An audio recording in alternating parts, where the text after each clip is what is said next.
My mother threw my birthday party at the most exclusive restaurant in Chicago. When I arrived, I noticed there was no seat for me at the table. I asked where I was supposed to sit, and she took a sip of her champagne, looked me dead in the eye, and said, "The floor suits you." Everyone laughed at my expense. I did not yell or cause a scene. I left silently. The next day, they turned on the television, and their arrogant smiles disappeared permanently.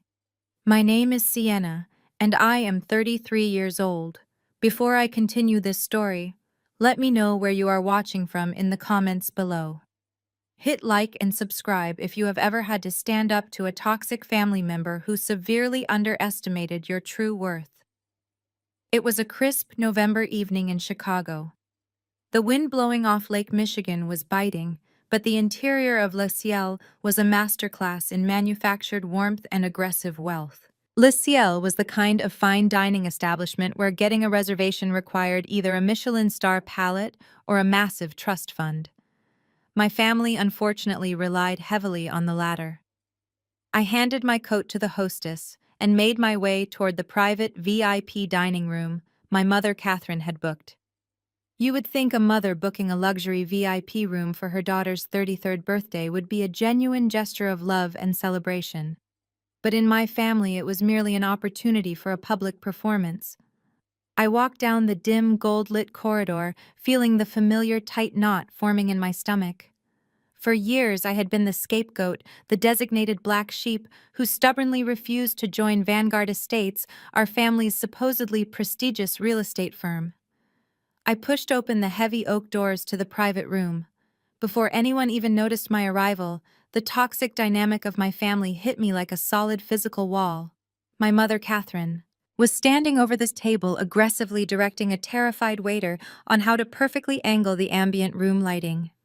She was not doing this to make the space look nice for my birthday celebration. She was doing it so the lighting would perfectly illuminate my younger sister, Madison. Madison, the undisputed golden child of the family, was pouting her lips at her phone camera, taking an endless stream of selfies for her social media followers. At 30 years old, Madison held the title of Vice President at Vanguard Estates, a high-ranking title she had earned entirely by being born to the right parents. She wore a dress covered in heavy, instantly recognizable designer logos, desperately trying to project overwhelming wealth. Beside her sat her husband, Andre. Andre was an African-American corporate lawyer, sharp, impeccably dressed, and completely aligned with my family's toxic brand of extreme arrogance. As I stepped further into the room, I could hear Andre boasting loudly to my father Thomas about a recent legal loophole he had exploited. Andre was laughing, bragging about how he had successfully helped his corporate law firm completely crush a small local business in a petty property dispute. My father, the chief financial officer of our family company, nodded along enthusiastically, his weak nature always eager to agree with whoever was being the loudest and most aggressive person in the room. I stood there for a long moment, quietly observing the people who shared my blood, but knew absolutely nothing about who I really was. I was wearing a tailored, double-breasted blazer and matching trousers.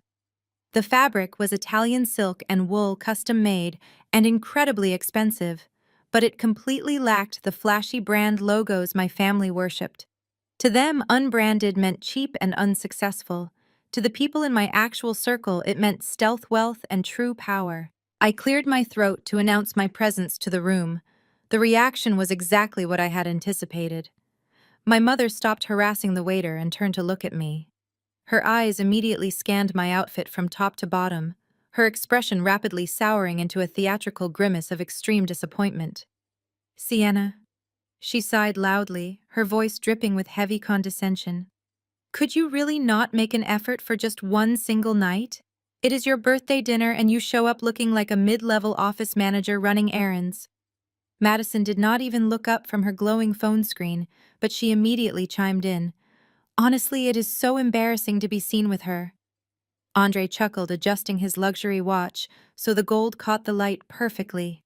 "Leave her alone, Madison," Andre said, his deep tone thick with sarcasm and mock pity. "The startup life is hard. Not everyone can afford to dress like they actually belong in a high-end place like Le Ciel. I let the deliberate insult wash over me without reacting. Andre genuinely thought I was still running a struggling little consulting business out of a shared co-working space downtown. He loved to remind me that his law degree had bought Madison a $3 million mansion in the suburbs, while my supposed failures meant I was barely scraping by on minimum wage. None of them knew the truth. None of them knew that the startup they constantly mocked had evolved into Apex Holdings, a private equity behemoth that controlled billions in commercial assets. They did not know that I was the anonymous founder and CEO quietly pulling strings across the entire Chicago financial district. I simply offered a polite, close-lipped smile and walked toward the beautifully decorated table. But as I approached the heavy velvet chairs, my polite smile faltered. I looked around the large circular dining table, counting the formal place settings.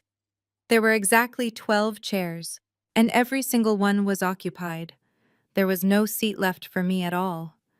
It was the ultimate calculated insult designed to break my spirit in public.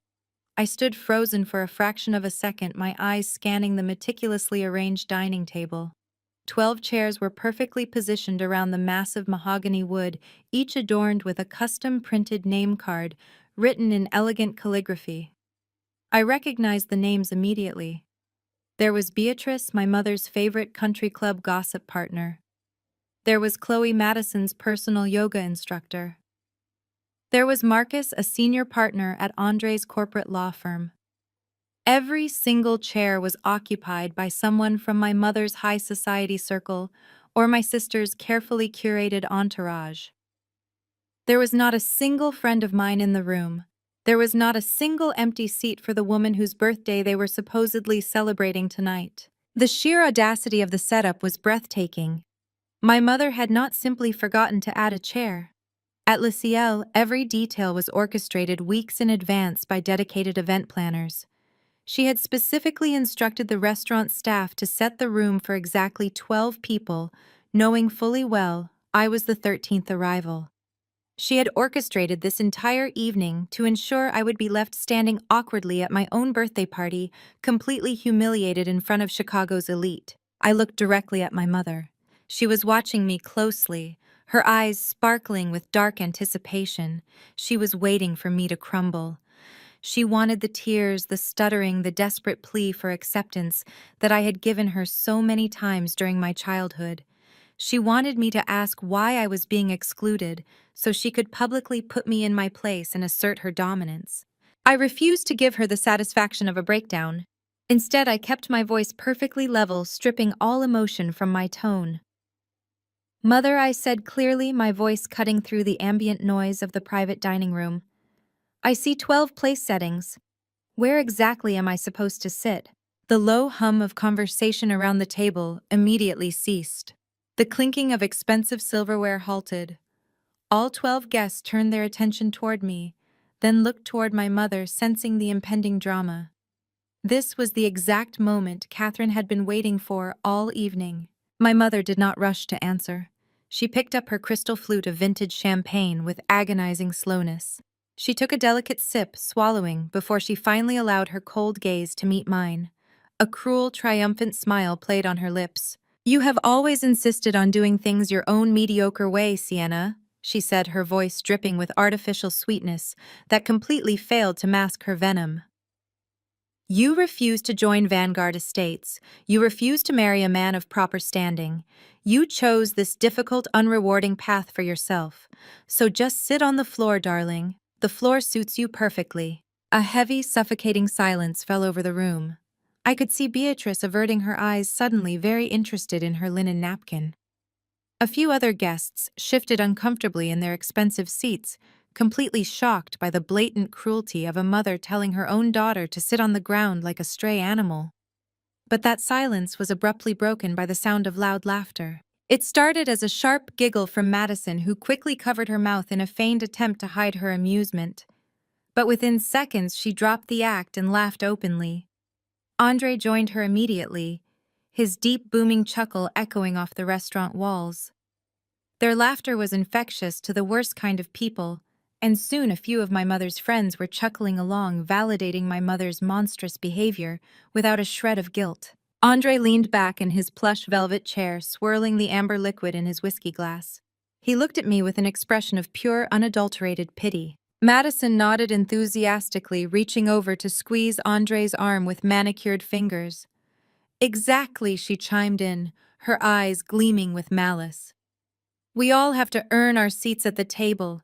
You cannot just expect to be treated like a VIP when you contribute absolutely nothing to the family legacy. Maybe if your little business ever actually turns a profit, we can upgrade you to a folding chair next year. More laughter erupted from their side of the table. They were reveling in their perceived superiority. They were entirely convinced that they held all the power, all the wealth, and all the status. They viewed me as a pathetic failure who had stubbornly refused their financial support and was now paying the ultimate price for my independence. They thought I was weak. They thought I was completely defenseless. I looked at Andre, taking in his arrogant posture and the expensive tailored suit he had likely purchased on credit. I knew for a fact that his law firm was currently facing a massive internal audit. I also knew exactly how heavily leveraged Madison's $3 million mansion actually was. I did not raise my voice. I did not shed a single tear. I did not beg for a chair, and I certainly did not sit on the floor. I simply stood there, absorbing every ounce of their disrespect, cataloging their cruelty for the absolute execution I was about to unleash upon their falsely perfect lives. The dining room remained suspended in that suffocating silence. They were waiting for my breaking point. They wanted the deep satisfaction of watching my shoulders slump, of seeing my eyes well up with tears, of hearing my voice crack as I made some pathetic excuse to flee the room. My mother leaned forward slightly, her expensive diamond necklace catching the bright chandelier light, her eyes hungry for my surrender. Madison stopped recording on her phone, sensing the emotional meltdown would be better told to her friends later than filmed. Andre took another smug sip of his expensive whiskey, entirely confident that his verbal assault had secured his position as the alpha male of this twisted family dynamic. I let them enjoy their delusion for exactly 10 seconds. 10 seconds of absolute stillness, where I memorized every smirk and every ounce of their unearned arrogance. Then I moved. I reached into my tailored silk blazer and retrieved a small midnight blue velvet box. It was the gift I had originally brought for my mother, a beautiful token of appreciation purchased before realizing this dinner was an ambush. Now it served a completely different purpose. I extended my arm and placed the velvet box gently onto the center of the mahogany table, right next to a towering floral arrangement. The soft thud of the box hitting the wood echoed in the room. Catherine stared at it, her perfectly arched eyebrows knitting together in sudden confusion. Madison leaned over, her curiosity momentarily overriding her malice. Andre set his glass down, the clinking sound sharp against the quiet. I looked at my mother, allowing a slow glacial smile to spread across my face. It was not a smile of defeat, nor was it a smile of forced politeness. It was the smile of a predator realizing the trap had successfully closed around its prey. "You are absolutely right, Mother," I said, my voice echoing with terrifying clarity. "My place is certainly not at this table. Enjoy the dinner." I turned on my heel and did not look back. I did not wait for her response or Madison's snide parting remark or Andre's forced chuckle. I walked down the private dining room, my posture rigid and my head held high. I pushed open the heavy oak doors and stepped into the main restaurant, leaving them behind in their gilded cage of ignorance and arrogance. The main dining area of Le Ciel was a blur of clinking crystal and hushed conversations. I retrieved my coat without a word from the stunned hostess and stepped through the heavy revolving glass doors. The transition was immediate and brutal. The freezing Chicago November air hit my face like a physical blow, stripping away the stifling, arrogant warmth of the restaurant. The icy wind howled down the magnificent mile, cutting straight through the thin layers of my clothing. But I did not shiver. I felt completely alive. My heart was pounding, a steady, powerful rhythm against my ribs. There were no tears threatening to fall. There was only the pure rush of adrenaline mixed with absolute calculated rage. I stood on the sidewalk for a moment, letting the freezing wind whip my hair around my face. The city lights of Chicago towered above me, a glittering canyon of glass and steel. This was my city. My family thought they owned a piece of it with their struggling real estate firm, but they were playing with pennies while I controlled the vault. I needed a moment to breathe the crisp air to let the finality of my decision settle over me. I had given them one last chance to treat me like a human being, to simply offer me a seat at a table. They had chosen to offer me the floor. Now I was going to take the entire building. I reached into the inner pocket of my blazer and pulled out my secondary phone. It was a secured, encrypted device unknown to anyone outside my inner circle at Apex Holdings. The screen illuminated my face in the dark street, casting a pale bluish glow against the freezing night. I bypassed the biometric security protocols and opened my direct communication channel to my executive team. They were the brightest, most ruthless financial minds in the city, and they had been on standby for weeks, waiting for my final green light. The Vanguard Estates portfolio had been sitting on my desk for a month. We had analyzed every debt, every leveraged asset, every foolish financial decision my father had made and my mother had approved. My thumbs moved rapidly across the digital keyboard. I did not hesitate. I did not second-guess myself. The emotional ties that had previously made me pause were entirely severed the moment my mother told me to sit on the floor. I typed the command with surgical precision. Activate the Vanguard Estates hostile takeover protocol. Book me on CNBC for tomorrow morning. I stared at the message for a single second, reading the words that would officially declare war on my own blood. Then I hit send. The encrypted message transmitted instantly through the network.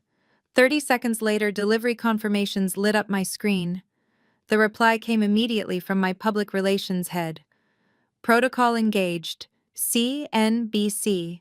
Morning anchor is confirmed for a 7 a.m. live exclusive. The trap is set. I locked the screen and slipped the phone back into my pocket. The wheels were now in motion, and there was absolutely no stopping the financial avalanche that was about to crash down on Catherine, Thomas Madison, and Andre. I calmly flagged down a black car to take me back to my penthouse. I pictured my mother still sitting in that private dining room, completely unaware that her title was about to be liquidated. The arrogant game was over. The floor was waiting for them, and I was going to make sure they got very comfortable down there, because tomorrow morning, their entire world would shatter. Morning sunlight streamed through the massive floor-to-ceiling windows of the Vanguard family estate. The sprawling mansion, nestled safely in one of Chicago's most exclusive and heavily guarded suburban enclaves, was a towering monument to Catherine and Thomas's relentless pursuit of social dominance. Everything in the grand dining room was designed to project unassailable wealth, from the imported Italian marble flooring that echoed with their footsteps to the custom crystal chandelier hanging majestically above the breakfast table. The air was thick with the scent of freshly brewed artisan coffee and a gourmet breakfast spread meticulously prepared by their private chef. It was a picture of absolute, undisturbed luxury. They were completely insulated in their fragile bubble of extreme privilege, utterly convinced of their own invincibility. At the head of the long glass table sat Catherine, looking perfectly composed in a designer silk robe that cost more than most people earned in a month. She buttered a piece of artisan toast with the calm, deeply satisfied demeanor of a ruthless queen who had successfully defended her golden throne. She had slept wonderfully. Banishing me from the dinner table had undoubtedly been the absolute highlight of her week. Beside her, my father Thomas, the supposed financial mastermind of the family business, casually flipped through a thick stack of printed financial reports, occasionally nodding in blind agreement with whatever his wife said. Across from them, Madison and Andre were eagerly feeding off the lingering toxic energy of last night's cruelty. Madison was busy curating her extensive social media feed, carefully selecting which heavily filtered photos from the upscale restaurant would garner the most envious comments from her superficial followers. "Can you believe she actually just walked out?" Madison scoffed, not bothering to look up from her glowing screen. "I genuinely thought she was going to cry right there in front of the waiters. It was honestly pathetic. She did not even try to fight back or defend herself. She just left that cheap little box on the table and ran away like a frightened child. Andre chuckled darkly, leaning back in his chair and stretching his arms in a display of aggressive dominance. He wore a crisp, incredibly expensive dress shirt, looking every bit the smug, untouchable corporate lawyer. He reached for a warm croissant, a cruel smirk playing heavily on his lips. What did you expect her to do, Madison? She knows she cannot possibly compete with us in any arena. I gave her a much-needed reality check. When you are running some failing little project out of a rented desk space, you do not get to sit with the successful adults. She took the exit because it was the only viable option she had left to save face. It is classic cowardice. Catherine took a delicate sip of her black coffee, her cold eyes gleaming with vindictive pleasure. Let us not waste our beautiful morning discussing Sienna and her dramatic little exit, Catherine said smoothly, dismissing my existence entirely. I offered her a heavy dose of reality. If she wants to be treated like a true member of this family, she needs to act like one. Until her imaginary startup actually produces something of tangible value, she remains an embarrassing cautionary tale. Now, Thomas, tell me about the quarterly projections. Beatrice mentioned at the club yesterday that the commercial real estate market is softening rapidly. Thomas nervously adjusted his designer reading glasses, shuffling the dense papers in his hands. His posture was perpetually subservient to Catherine's dominant, overbearing personality. He cleared his throat, attempting to project a false sense of financial confidence. Well, Catherine, the market is indeed experiencing a slight temporary downturn. The Vanguard Estates portfolio is currently carrying a rather significant amount of leveraged debt. The massive loans we took out for the new downtown high-rise development are maturing much faster than anticipated, and our liquid cash reserves are admittedly tighter than I would normally prefer. Andre stopped chewing his food, his sharp legal mind briefly catching on to the terrifying financial jargon. Tighter than you prefer, Thomas. Are we looking at a serious liquidity issue? My firm has been hearing ugly rumors about some mid-sized developers facing aggressive margin calls from the major banks. Catherine waved her manicured hand dismissively, highly irritated that the pleasant morning conversation was shifting toward anything resembling a genuine problem. Oh, please, Andre, do not be so dramatic. Vanguard Estates is a legacy institution in this city. We are not some fly-by-night operation that folds under pressure. We have deep historical relationships with every major bank in Chicago. Thomas, you simply need to restructure the debt immediately. Call Richard at Chase Bank today. He owes us a massive favor after we heavily sponsored his daughter's charity gala last spring. Of course, Catherine Thomas replied hastily, always eager to appease her endless demands. It is just a temporary cash flow squeeze. We will simply refinance the commercial loans against our prime residential properties. The banks know our family name. They highly respect our social reputation.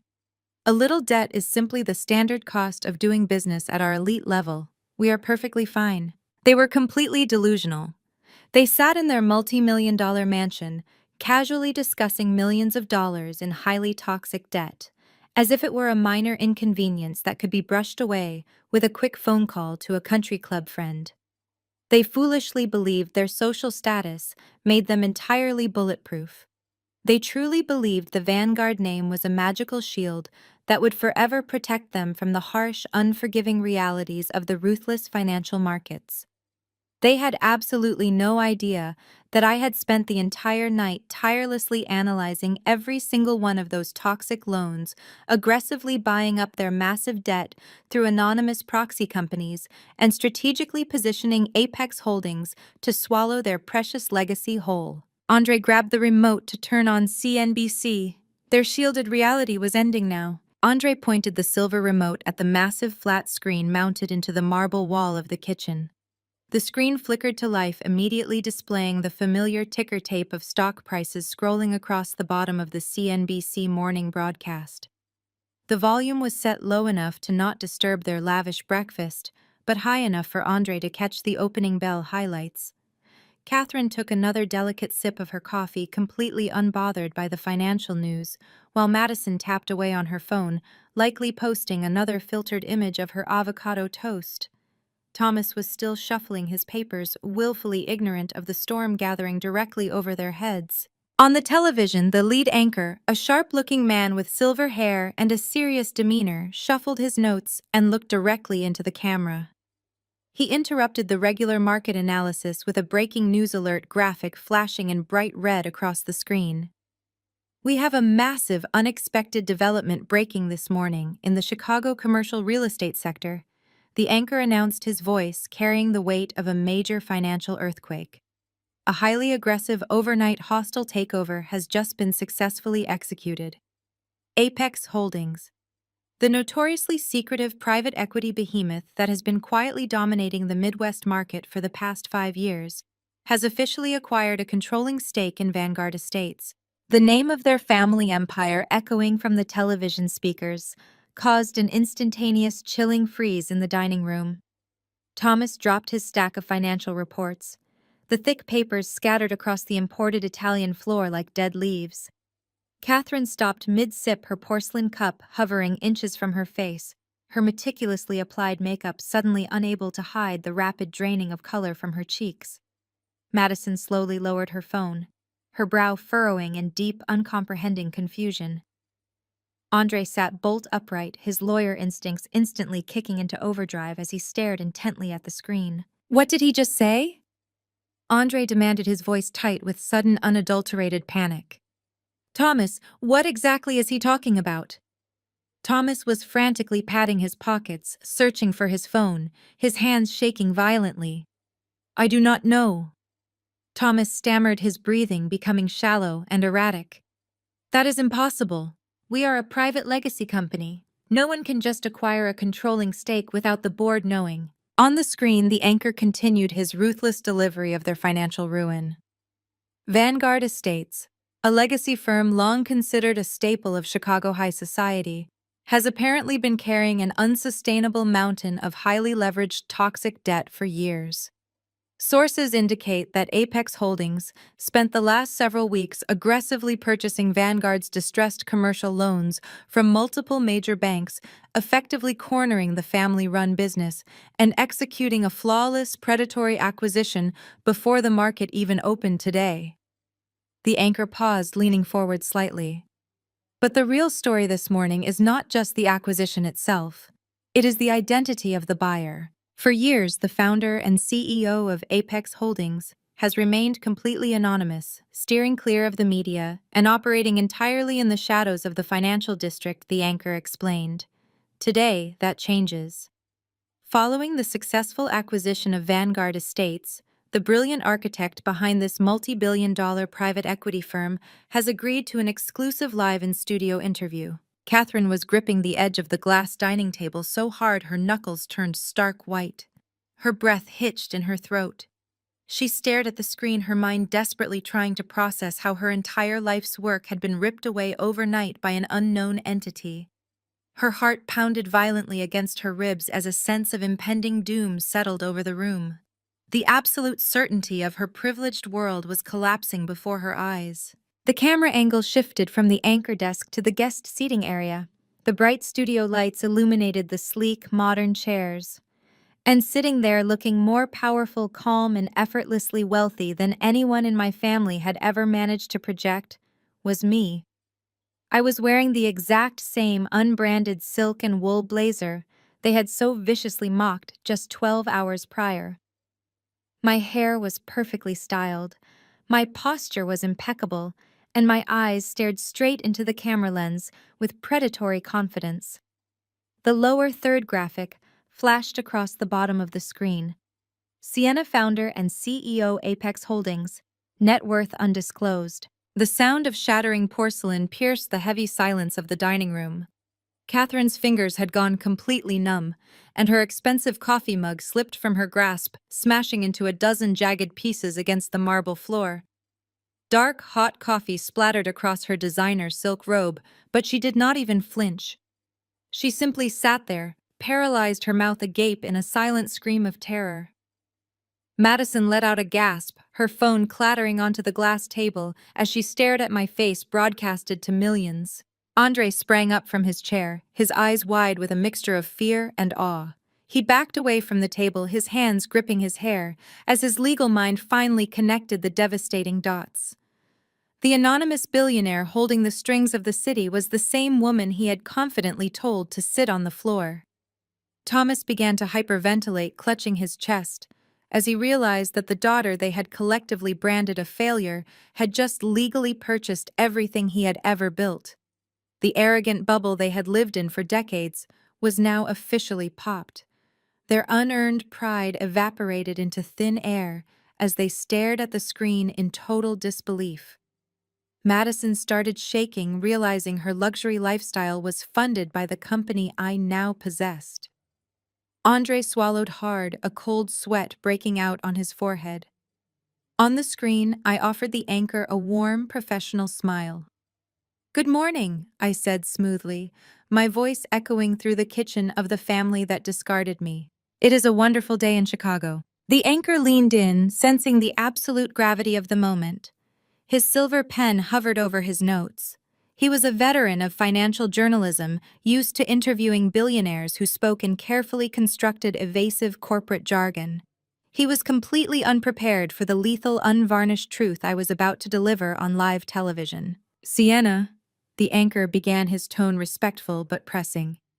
"Vanguard Estates is not just any company.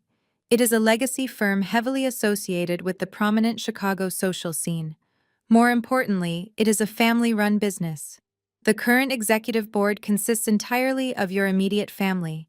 Your mother, Catherine, is the CEO. Your father, Thomas, is the CFO. Your sister, Madison, serves as vice president.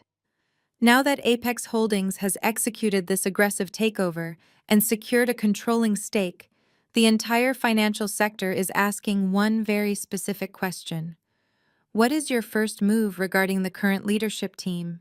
In the luxurious dining room of the suburban mansion, I knew exactly what was happening. I knew my mother was holding her breath, her heart hammering against her ribs like a trapped bird. I knew my father was sweating, his weak hands trembling as he stared at the screen. I knew Madison and Andre were paralyzed with fear, their arrogant illusions of superiority shattered into a million irreparable pieces. They were waiting for me to falter. They were desperately hoping I would show some sign of hesitation, some lingering shred of familial loyalty that they could later exploit. They wanted me to offer a compromise, a gentle transition, a face-saving exit that would preserve their precious social standing. They were about to be spectacularly disappointed. I did not break eye contact with the camera. I did not blink. I let the silence hang in the studio for 2 full seconds, ensuring every single viewer across the nation was hanging on my next word. I let a slow, pristine, utterly lethal smile spread across my face. It was the exact same smile I had given my mother when I left the velvet box on the table at Le Ciel. "My first move, Mark, is incredibly simple," I said, my voice echoing with absolute terrifying clarity. "I will be liquidating the current executive board immediately." The anchor's eyebrows shot up. The sheer brutality of the statement, delivered with such calm, calculated precision, was unprecedented on morning television. "Liquidating Sienna. That is a very strong word. Are you saying you intend to terminate your own parents and sister without any transition period?" "I am a businesswoman, Mark, not a charity," I replied, my tone sharpening like a perfectly honed blade. "Vanguard Estates has been horribly mismanaged for years. It has been treated not as a serious financial institution, but as a personal piggy bank to fund a lifestyle of grotesque, unearned luxury.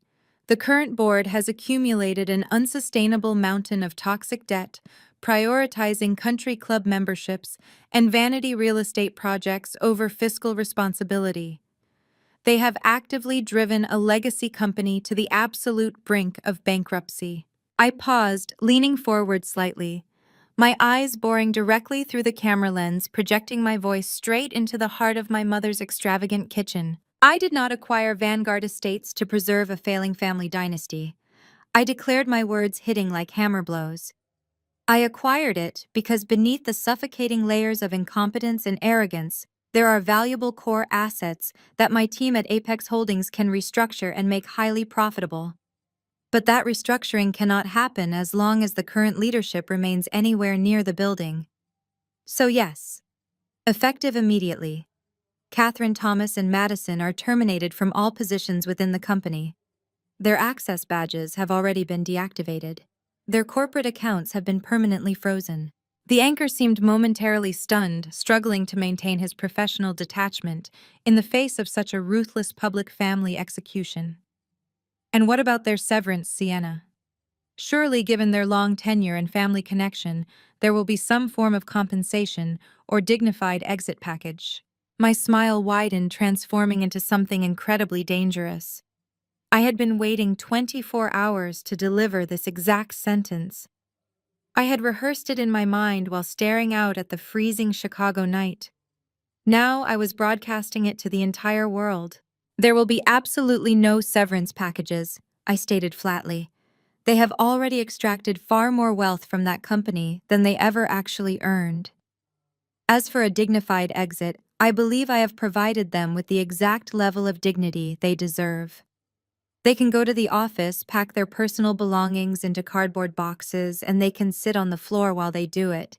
After all, the floor suits their level of competence perfectly. The studio fell dead silent.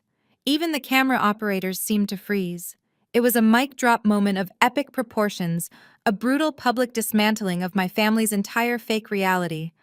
I had taken the very words my mother used to humiliate me and weaponized them, launching them back at her with the full crushing weight of a multi-billion-dollar financial empire. I knew that right at that moment in their sprawling mansion, my family was finally experiencing the true devastating cost of underestimating me.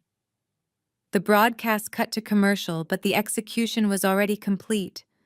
The queen was dead, the golden child was dethroned, and the scapegoat now owned the entire kingdom.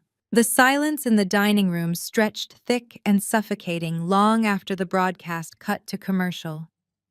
The scent of artisan coffee and warm croissants, once a symbol of their insulated luxury, now felt nauseatingly heavy in the stagnant air.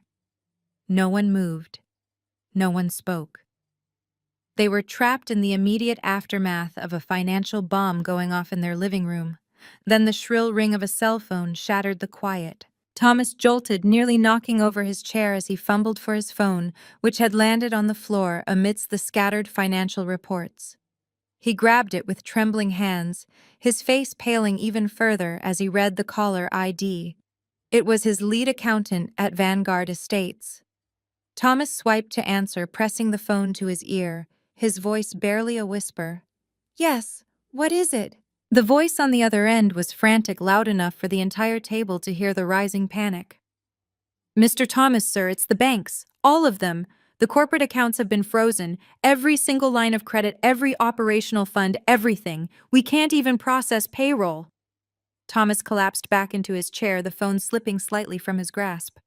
"Frozen? What do you mean frozen? Call Richard at Chase Bank immediately. Tell him there has been a mistake." "I did, sir," the accountant replied, his voice cracking with desperation. "Richard said he can't help us. He said the orders came directly from the new controlling entity, Apex Holdings. They've enacted a total financial lockdown pending a comprehensive audit. And sir, there's more." Catherine, who had remained frozen since her coffee mug shattered, suddenly snapped back to life.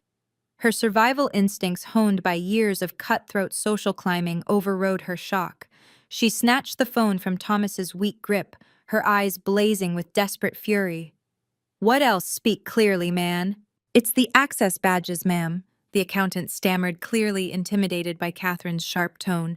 "Security just informed me that the executive team's keycards have been deactivated. They were told to escort you off the premises if you attempt to enter the building. You've been locked out of Vanguard Estates." Catherine ended the call without another word. She threw the phone onto the glass table where it clattered harshly against the silence.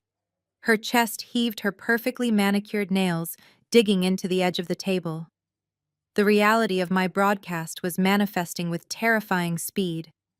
I hadn't just spoken empty threats on national television, I had already executed the corporate guillotine. Andre, who had been sitting frozen, suddenly stood up and began pacing the length of the dining room. His usually immaculate posture was gone, replaced by a frantic, erratic energy. He ran his hands through his hair, his legal mind racing, connecting the devastating dots that had been hiding in plain sight for a decade. It all makes sense now, Andre muttered, his voice tight with rising panic. The anonymous proxy buyers, the aggressive debt consolidation, the sudden shifts in the Chicago commercial market. Apex Holdings wasn't just a competitor, it was a predator slowly circling the weakest herd. He stopped pacing and turned to Madison, his eyes wide with a horrific realization. Madison, do you understand what she's done? That little startup she claimed to be running? It wasn't a consulting firm. It was a multi-billion-dollar private equity behemoth. She's been building a financial empire right under our noses while we were busy making fun of her blazer. Madison shook her head, unable or unwilling to process the magnitude of the situation. No, that's impossible. Sienna is a loser. She doesn't have the connections or the capital to pull off a hostile takeover. This has to be a mistake. Someone else is pulling the strings. She's just a front. She is the founder and CEO of Apex Holdings Madison, Andre shouted, losing the last shreds of his composed corporate lawyer persona. Did you not just watch the same broadcast I did? She legally owns Vanguard Estates. She owns the company that pays my firm's retainers. She owns the company that guarantees the mortgage on our $3 million house. If Vanguard goes down, if she liquidates the assets and cancels the vendor contracts, we are ruined. Do you hear me? Ruined.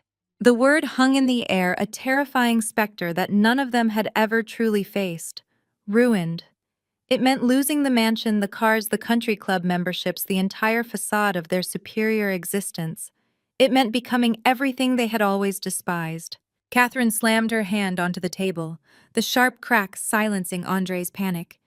She stood up, her posture rigid, her eyes burning with a furious, unyielding denial. She refused to accept defeat.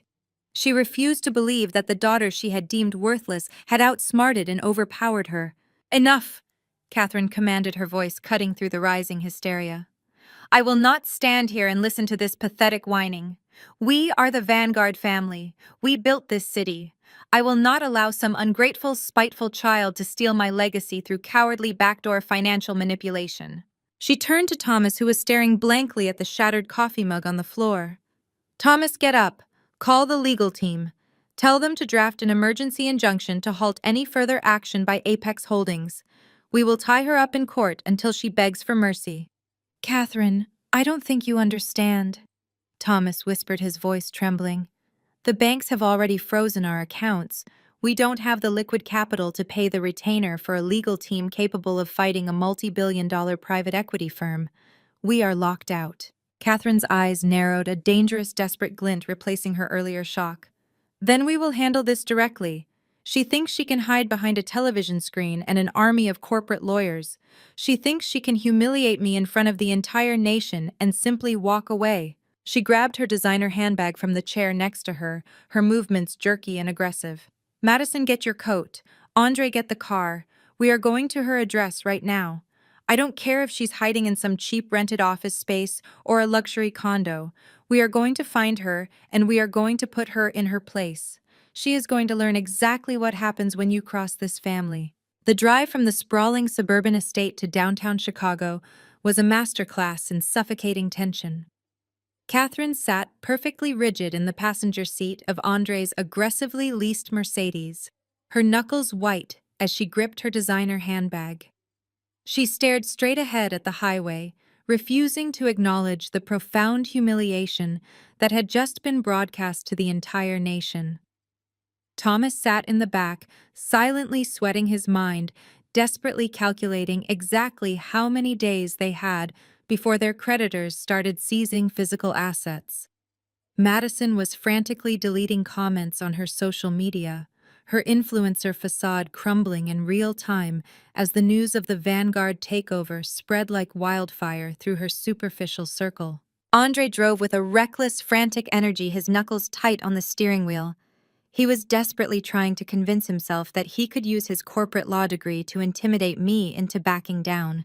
He truly believed he could simply walk into whatever small rented office space he assumed I operated from and threaten me with enough legal jargon to force a settlement. He had no idea where we were actually going. I had always ensured that any mail or document sent to my family used a P.O. box or a discreet forwarding service. They had never known my actual address. When the GPS finally chimed announcing they had reached their destination, Andre pulled the car to a sudden, jerky stop. He stared out the windshield, his confident expression immediately faltering. Catherine leaned forward, her eyes narrowing as she looked up at the towering structure before them. "This cannot be right." Catherine snapped, her voice tight with disbelief.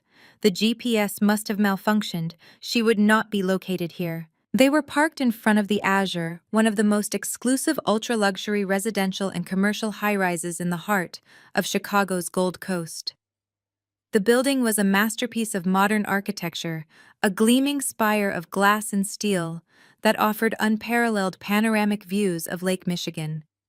It was known as a fortress for billionaires, housing prominent tech founders, international diplomats, and hedge fund titans. It was precisely the kind of address Catherine had spent her entire life desperately trying and failing to secure for Vanguard Estates. Andre double-checked the address I had deliberately provided to the Vanguard accountants during the freezing of the corporate accounts. The numbers matched perfectly. "This is the address she gave," Andre said, his voice losing a significant amount of its previous bravado. "It is the only registered address we have for Apex Holdings." Catherine scowled, refusing to accept the reality staring her in the face. "She is probably renting a small closet on the ground floor to look important. Or she is just using it as a mailing address. Get out of the car. We are going inside." The family exited the vehicle, their collective arrogance momentarily returning as they approached the grand polished brass doors of the Azure. They expected the usual deferential treatment they demanded everywhere else in the city. Catherine marched straight toward the massive semicircular concierge desk, her designer heels clicking sharply against the imported marble floor. "Excuse me," Catherine demanded, not bothering to offer a polite greeting. "We are here to see Sienna. She is my daughter. Tell her that her family has arrived and we expect to be brought up immediately." The head concierge, a meticulously groomed man named Harrison, did not flinch at her aggressive tone. He had dealt with royalty and celebrities. A frantic, disgraced real estate CEO did not impress him in the slightest. He calmly checked his digital registry, his expression remaining perfectly neutral. "I am sorry," Madam Harrison replied smoothly. "I do not have a visitor request under your name. Access to the residential floors is strictly prohibited without prior authorization from the penthouse owner." Catherine slammed her hand down on the marble desk, her frustration boiling over. "Do not play games with me. I am Catherine, CEO of Vanguard Estates. The woman you are protecting is my daughter.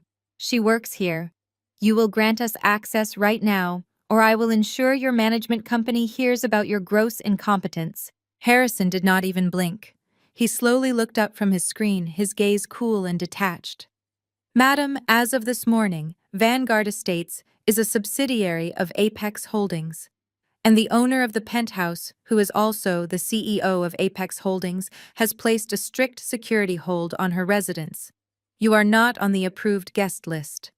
I must ask you to step away from the desk." Madison stepped forward, trying to use her usual tactic of aggressive entitlement. "You are just a glorified doorman. Do you have any idea who we are?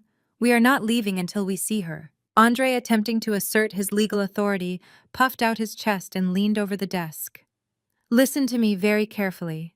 I am a senior corporate attorney. You are unlawfully impeding our access to a family member during a critical business dispute. If you do not let us up that elevator right now, I will personally see to it that you are tangled in litigation for the rest of your natural life." Harrison simply pressed a discreet button under his desk. Within seconds, 4 towering security guards dressed in immaculate dark suits materialized from the shadows of the lobby. They moved with silent, synchronized precision, forming a solid, impenetrable wall between my family and the private elevators. "Sir," the lead security guard said, his voice deep and rumbling with unmistakable authority, "you are currently trespassing in a private secured building. If you do not vacate the lobby immediately, we will forcibly remove you and involve the Chicago Police Department." The utter humiliation was palpable. Catherine, who had spent decades demanding VIP treatment, was being treated like a common vagrant. Madison shrank back, her bravado evaporating, as she realized her social status meant absolutely nothing in this building. Andre's mouth opened and closed, his legal threats dying in his throat as he stared at the heavily armed security personnel. Thomas simply looked defeated, already mentally preparing for the police to arrive. They were completely powerless. They stood in the grand lobby, staring at the elevators they could not access, realizing they were entirely at my mercy. 40 stories above them, I sat in the expansive sunlit living room of my penthouse. The walls were pure glass, offering an unobstructed, breathtaking view of the vast churning waters of Lake Michigan. I held a tablet in my hand, watching the high-definition security feed from the lobby. I watched my mother's face contort with rage.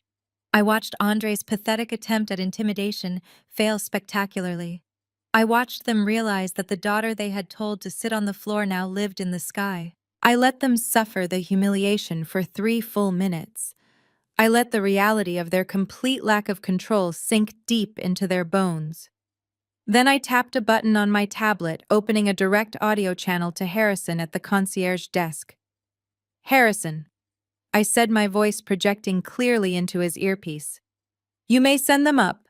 Just the family. Ensure they are escorted directly to the private elevator. Let us finish this." I set the tablet down on the marble coffee table and stood up. I smoothed the lapels of my unbranded silk blazer. The opening act of my revenge was complete. Now it was time for the main event. It was time to bring them into my world and show them exactly what true power looked like. The private elevator doors glided open with a soft, expensive chime, revealing the vast expanse of my penthouse. The morning sun poured through the wraparound windows, illuminating the sleek, modern art, the custom furniture, and the panoramic view of Lake Michigan that stretched endlessly toward the horizon. It was a space designed for clarity and absolute control.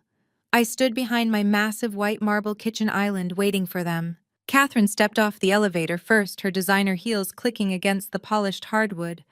The instant she crossed the threshold, her entire demeanor shifted. The furious, demanding woman who had just tried to bully my concierge vanished. In her place was a masterpiece of manufactured vulnerability. Her shoulders slumped slightly, her expression softened into a mask of maternal concern, and her eyes shimmered with unshed tears. It was a performance I had seen countless times throughout my life, a weaponized display of emotion designed to completely disarm and manipulate her target. Madison followed closely behind, looking uncharacteristically small as she took in the staggering wealth surrounding her.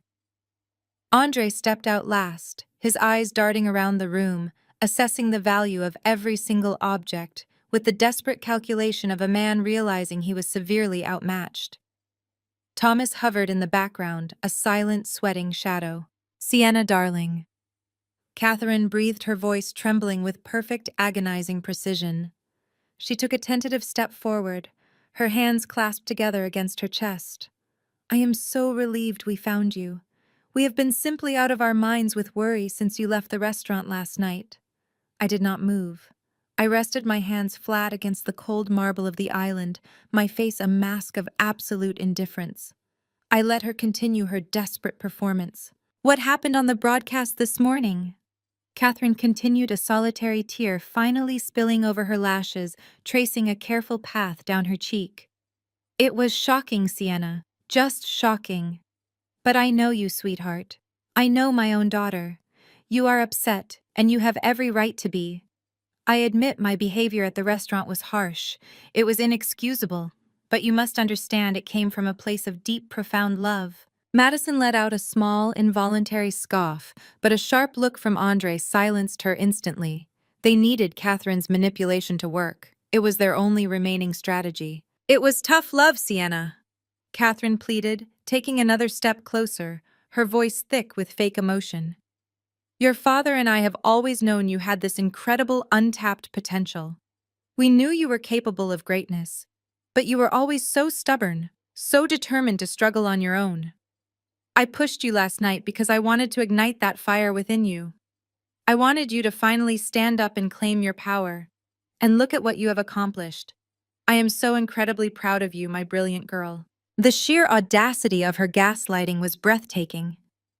In less than 60 seconds, she had attempted to rewrite history, transforming a vicious public humiliation into a calculated act of maternal inspiration. She was actually trying to take credit for the decade of grueling work I had put into building Apex Holdings. She genuinely believed that if she cried enough fake tears and invoked the sacred bond of family blood, I would simply fold, forgive her monstrous behavior, and hand Vanguard Estates right back to her. But this was not about family anymore. This was a hostile takeover, and the time for emotional manipulation had expired. I did not yell, I did not raise my voice or match her theatrical emotional pitch. I simply reached under the marble island and pulled out a thick, heavy leather-bound dossier. The gold-embossed Apex Holdings logo gleamed on the cover. I slid it across the smooth surface of the marble. It stopped exactly an inch from the edge directly in front of Catherine. "You can stop the performance, Catherine," I said, my voice echoing with the cold, detached precision of a corporate executioner. "The cameras are off. The audience is gone. There is no one left here to manipulate." Catherine stared at the dossier, her fake tears instantly drying up. The mask of the loving mother slipped, revealing the terrified, cornered CEO beneath. "What is this?" she demanded, her voice losing its trembling vulnerability. That I replied smoothly as a comprehensive forensic accounting of Vanguard Estates conducted over the past month by my top financial analysts at Apex Holdings. I suggest you open it. Andre, unable to resist his legal instincts, stepped forward and opened the heavy leather cover. His eyes scanned the first page, his brow furrowing in deep concentration. Madison leaned over his shoulder, trying to decipher the dense financial spreadsheets. Thomas remained frozen by the elevator, unwilling to look at the physical proof of his own massive failures as CFO. As Andre turned the pages, the color rapidly drained from his face. The dossier was a meticulous, irrefutable chronicle of financial ruin. It detailed every toxic loan, every leveraged asset, and every disastrous decision made under Catherine's leadership. But more importantly, it highlighted the exact source of the hemorrhage. "Let me save you the trouble of reading the executive summary," I said, leaning forward slightly, commanding the absolute attention of the room. "Vanguard Estates is not suffering from a temporary market downturn, as my father so foolishly suggested this morning. Vanguard Estates is bleeding to death because of you, Catherine." Catherine bristled, her defensive instincts flaring. "That is a lie. I have guided this company through multiple recessions. I am the face of this brand. You are the reason this brand is weeks away from declaring Chapter 11 bankruptcy," I countered sharply, my voice cutting through her delusions. "The audit clearly shows that over the past 5 years, you have treated the corporate operational accounts as your personal slush fund. The renovations to the suburban estate, the aggressive expansion into luxury markets that yielded zero return on investment, the constant exorbitant spending to maintain your fragile social status among the Chicago elite. You leveraged the core assets of the company to fund your own vanity projects, Catherine. You mortgaged the future of Vanguard Estates to pay for your designer wardrobe and your country club galas." Andre looked up from the dossier, his eyes wide with undeniable panic. He looked at Thomas. "Is this true? Are we really this over-leveraged?" Thomas could not meet his son-in-law's gaze. He stared at the floor, confirming everything with his pathetic silence. "The math does not lie," I stated, tapping the marble island for emphasis. "Your debt-to-equity ratio is catastrophic. The banks were already preparing margin calls. If I had not stepped in and aggressively purchased your distressed debt, Vanguard Estates would have been publicly humiliated in bankruptcy court before the end of the quarter. I did not steal your company, Catherine. I salvaged it from the wreckage of your own crippling vanity." Catherine stared at me, the reality of her total failure finally penetrating her thick armor of arrogance. The tough love narrative was dead. The illusion of her superiority was completely shattered. She stood in my $15 million penthouse, staring at the irrefutable proof that she had destroyed her own legacy and that the daughter she had told to sit on the floor was the only reason her name had not already been dragged through the financial mud. The silence in the penthouse stretched thick and suffocating as the gravity of the dossier settled over the room. Catherine stared at the leather-bound document, her manicured hands trembling slightly. Thomas looked physically ill, swaying on his feet as the reality of his financial incompetence was laid bare. Madison clung to Andre's arm, her eyes darting frantically between her husband and the irrefutable evidence of their impending ruin. But Andre, the ever-confident corporate lawyer, refused to surrender his illusion of power. He stepped away from Madison, adjusting his expensive tie with a sharp, aggressive movement. The shock that had initially paralyzed him was quickly replaced by a desperate, calculating fury. He was cornered, his lavish lifestyle threatened, and his instinct was to attack. "You think you are untouchable because you managed to execute a stealth acquisition?" Sienna Andre sneered, his voice dripping with condescension. "You think presenting a few spreadsheets in a fancy penthouse makes you a titan of industry? But you have no idea who you are dealing with. I have destroyed companies 10 times the size of Apex Holdings before my morning coffee." I remained perfectly still, my expression unreadable. I watched him puff out his chest, attempting to inflate his authority in a room where he had absolutely none. "You have made a catastrophic miscalculation." Andre continued, his voice rising in volume as he paced in front of the marble island. "This was not a standard acquisition. This was a predatory, hostile takeover executed with a complete lack of transparency and a blatant disregard for fiduciary duty. The speed at which you moved, the anonymity you maintained, the aggressive purchase of distressed debt. It all reeks of market manipulation and unethical business practices." He stopped pacing and pointed a perfectly manicured finger at me, his eyes narrowing to angry slits. "I am going to file an emergency injunction before the ink on your acquisition papers is even dry. I will petition the court to freeze every single asset connected to Apex Holdings pending a full federal investigation. I will claim predatory lending practices, tortious interference with business contracts, and a gross violation of the Securities Exchange Act." Madison, sensing a shift in the power dynamic, rallied behind her husband. She straightened her posture, her arrogant smirk returning as she looked at me. "You hear that, Sienna?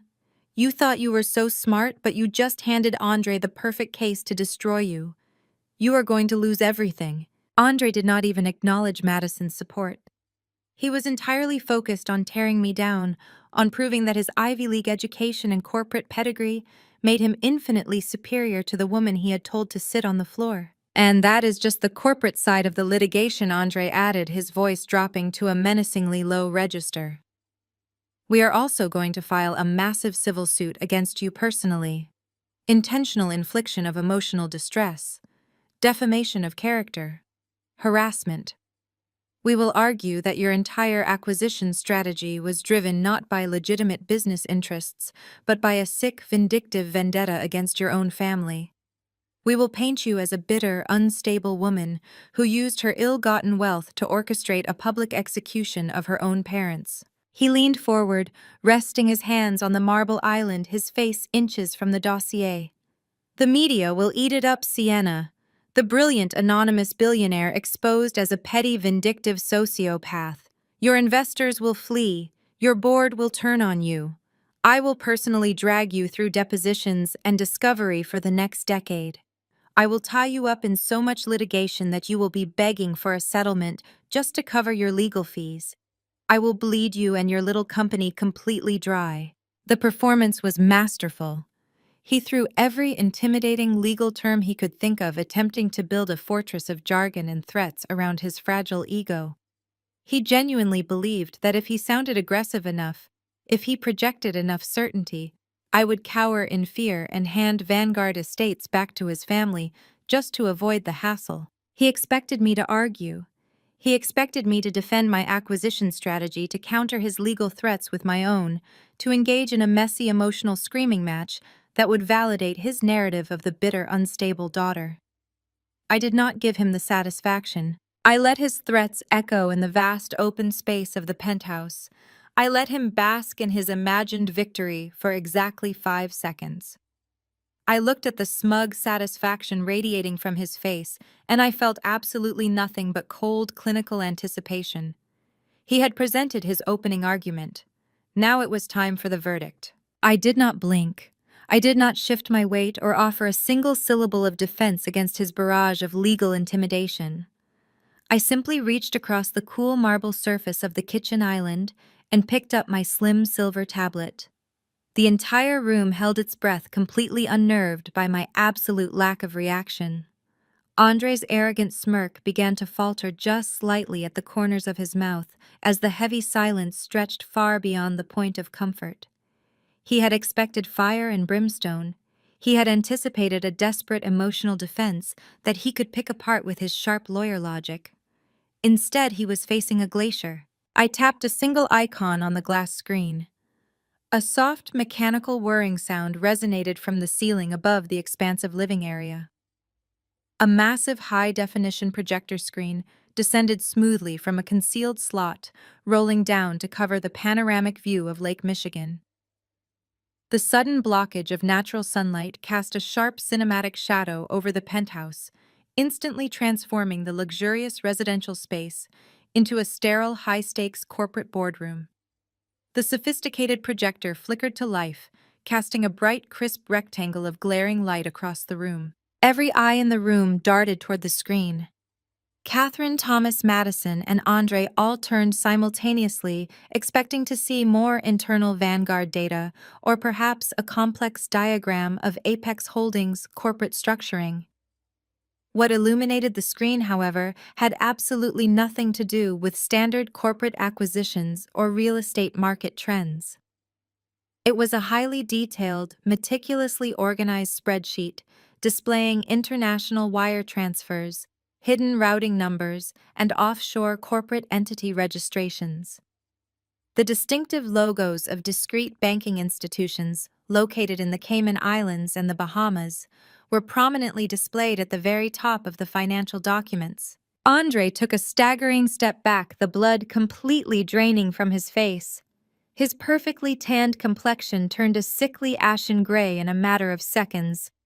His jaw slackened and the aggressive posturing corporate lawyer vanished entirely, replaced instantly by a terrified cornered animal staring directly into the headlights of oncoming traffic. He knew exactly what he was looking at. "You are a very skilled orator, Andre," I said, my voice projecting clearly across the quiet, shadowed room. "You throw around complex legal terms like fiduciary duty and market manipulation with incredible conviction. You demand absolute transparency and highly ethical business practices from me. So in the spirit of that absolute transparency, I decided to have my elite forensic accounting team conduct a deep, uncompromising dive into the specific vendor contracts and legal retainers authorized by Vanguard Estates over the past 36 months. I tapped my tablet again. The screen zoomed in aggressively on a specific series of repetitive wire transfers, highlighting the staggering dollar amounts in bright, undeniable crimson ink. We found some genuinely fascinating discrepancies. I continued stepping around the marble island and walking slowly, deliberately toward him. We discovered a remarkably consistent pattern of authorized payments sent directly from Vanguard operational accounts to a mysterious series of shell companies registered in the Caribbean. Shell companies that, after a very brief investigation by my private intelligence contractors, were directly and inextricably linked to your personal social security number. Thomas let out a choked, wet gasp, finally looking up from the floor.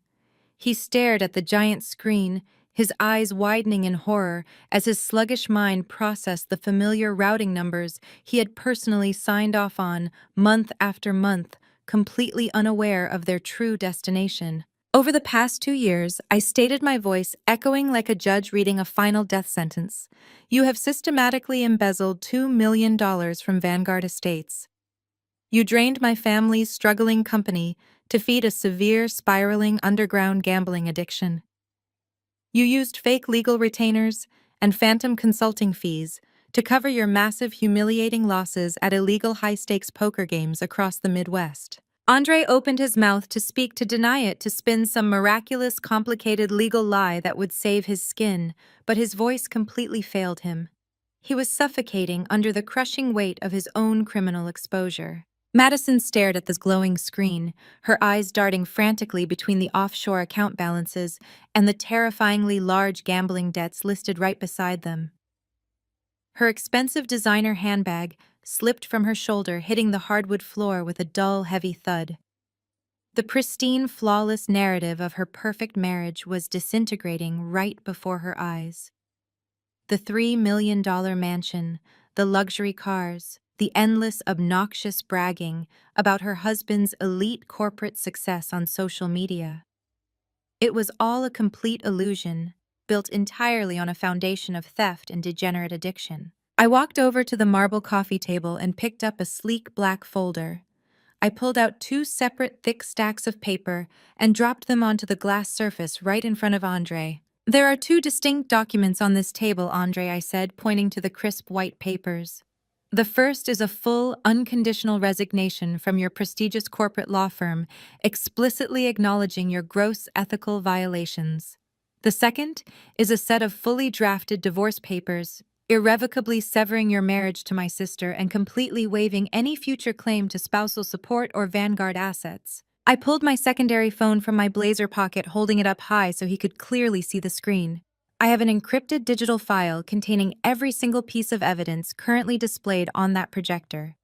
It is loaded and currently addressed to the White Collar Crime Division of the Federal Bureau of Investigation, as well as the Illinois State Bar Association."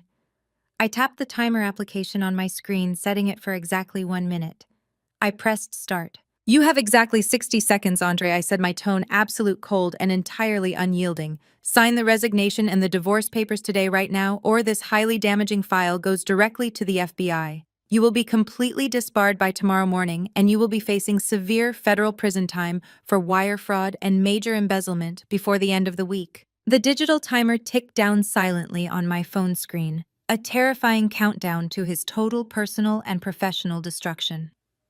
50 seconds. 45 seconds. Andre lunged toward the glass table, his hands shaking so violently he could barely grip the silver pen I had left beside the documents. He did not read the terms. He did not attempt to negotiate or plead for mercy. He frantically scribbled his signature across the bottom of both stacks of paper, tears of absolute panic and crushing defeat streaming freely down his face. He dropped the pen, gasping for air, as if he had been drowning in freezing water. Madison stared at the man she had worshipped, the man she had used to belittle and humiliate me for years. He was a thief, a liar, and an absolute coward. A raw, guttural scream ripped from her throat, shattering the tension in the room. She launched herself forward and slapped Andre across the face with everything she had. The sharp, violent crack of her hand against his cheek echoed through the penthouse. The golden couple was dead, destroyed in an instant, leaving nothing but the pathetic, shattered pieces of their fake reality scattered across my floor. Madison did not stop with a single slap. She shoved Andre hard against the edge of the marble island, her perfectly manicured nails clawing at the expensive fabric of his suit jacket. She screamed at him, demanding to know how he could be so incredibly stupid to steal from her own mother. Andre did not fight back. He kept his head down, grabbing the signed resignation and divorce papers before stumbling backward toward the private elevator. He keyed the descent button frantically, refusing to look at his soon-to-be ex-wife or the family he had just bankrupted. The doors slid shut, sealing him inside. Madison sank to her knees right there on my hardwood floor, burying her face in her hands and sobbing loudly. Catherine and Thomas stood completely paralyzed. The invincible armor they had worn for decades had been entirely stripped away in less than 20 minutes. I had systematically dismantled their company, their son-in-law, and their golden child. I picked up my tablet and politely informed them that my security team would escort them out. I advised them to use the remaining time today to pack their personal belongings at the Vanguard corporate office before my transition team changed the locks at midnight. They did not argue. They gathered the weeping Madison and retreated to the elevator in absolute defeat. But a narcissistic mind does not simply accept defeat. It retreats, it recalculates, and it mutates into something significantly more dangerous. 48 hours after I banished them from my penthouse, the retaliation began. I was sitting in my downtown corner office at Apex Holdings, reviewing the restructuring plans for the Vanguard commercial properties, when my head of public relations burst through the double glass doors. He did not bother knocking. He dropped a stack of printed articles and a tablet onto my desk. His face was grim.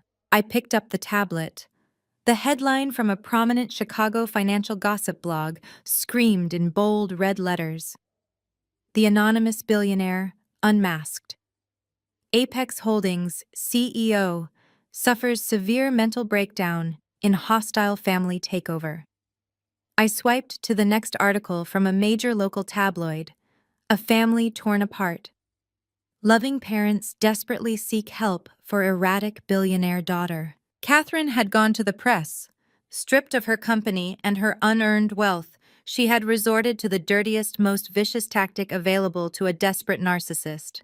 She was launching a full-scale, highly coordinated smear campaign to completely destroy my public reputation. I read through the articles, my blood turning to ice water. Anonymous sources, which were undoubtedly my mother and father, had painted a wildly fabricated narrative. They claimed that my anonymous status for the past decade was not a strategic business maneuver, but a desperate attempt to hide a severe, untreated mental illness. They told reporters that my acquisition of Vanguard Estates was not a calculated financial decision, but a manic, vindictive episode driven by delusions and paranoia. They portrayed themselves as terrified, unconditionally loving parents who were merely trying to guide their sick daughter, only to be punished by her reckless billion-dollar spending spree. They did not stop with anonymous quotes to the tabloids.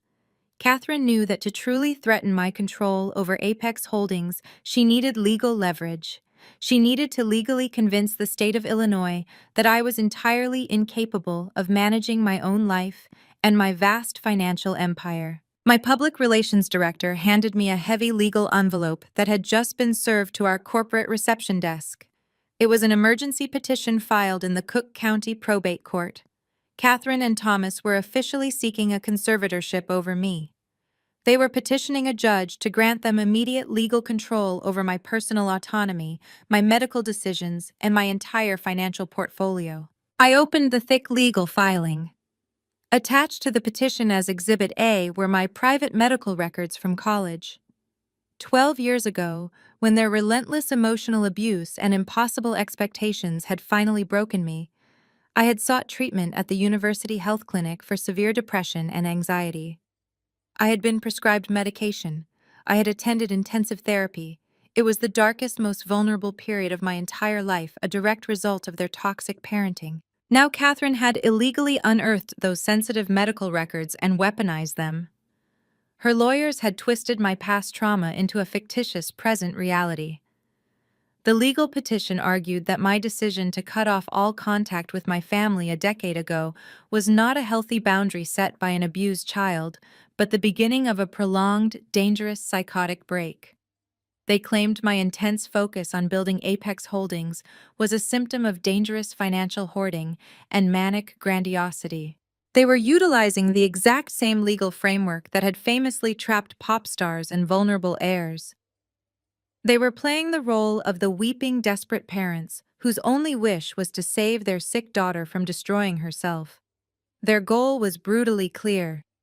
If a judge granted the emergency conservatorship, Catherine would immediately gain legal authority to sign documents on my behalf.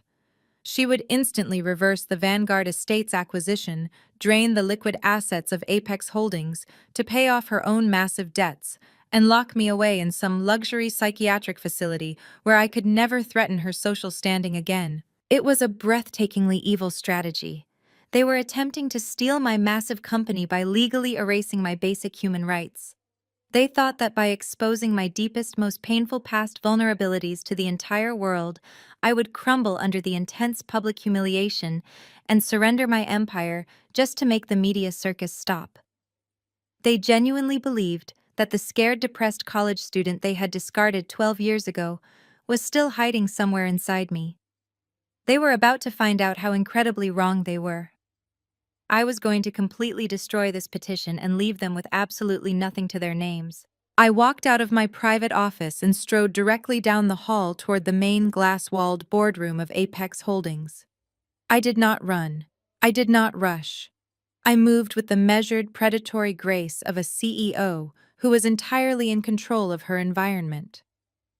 Through the soundproof glass, I could see my executive board already assembled.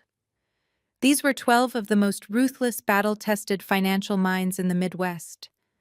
They managed billions of dollars in institutional wealth, and they did not handle public scandals well. The massive screens lining the boardroom walls were muted, but I could see the blazing red chyrons of the financial news networks reporting on the rumors of my supposed mental collapse. When I pushed open the heavy glass doors, the frantic murmuring ceased instantly. The tension in the room was so thick it felt like physical pressure against my chest. Victor Cole, my lead institutional investor, and the unofficial chairman of the board stood at the far end of the long mahogany table.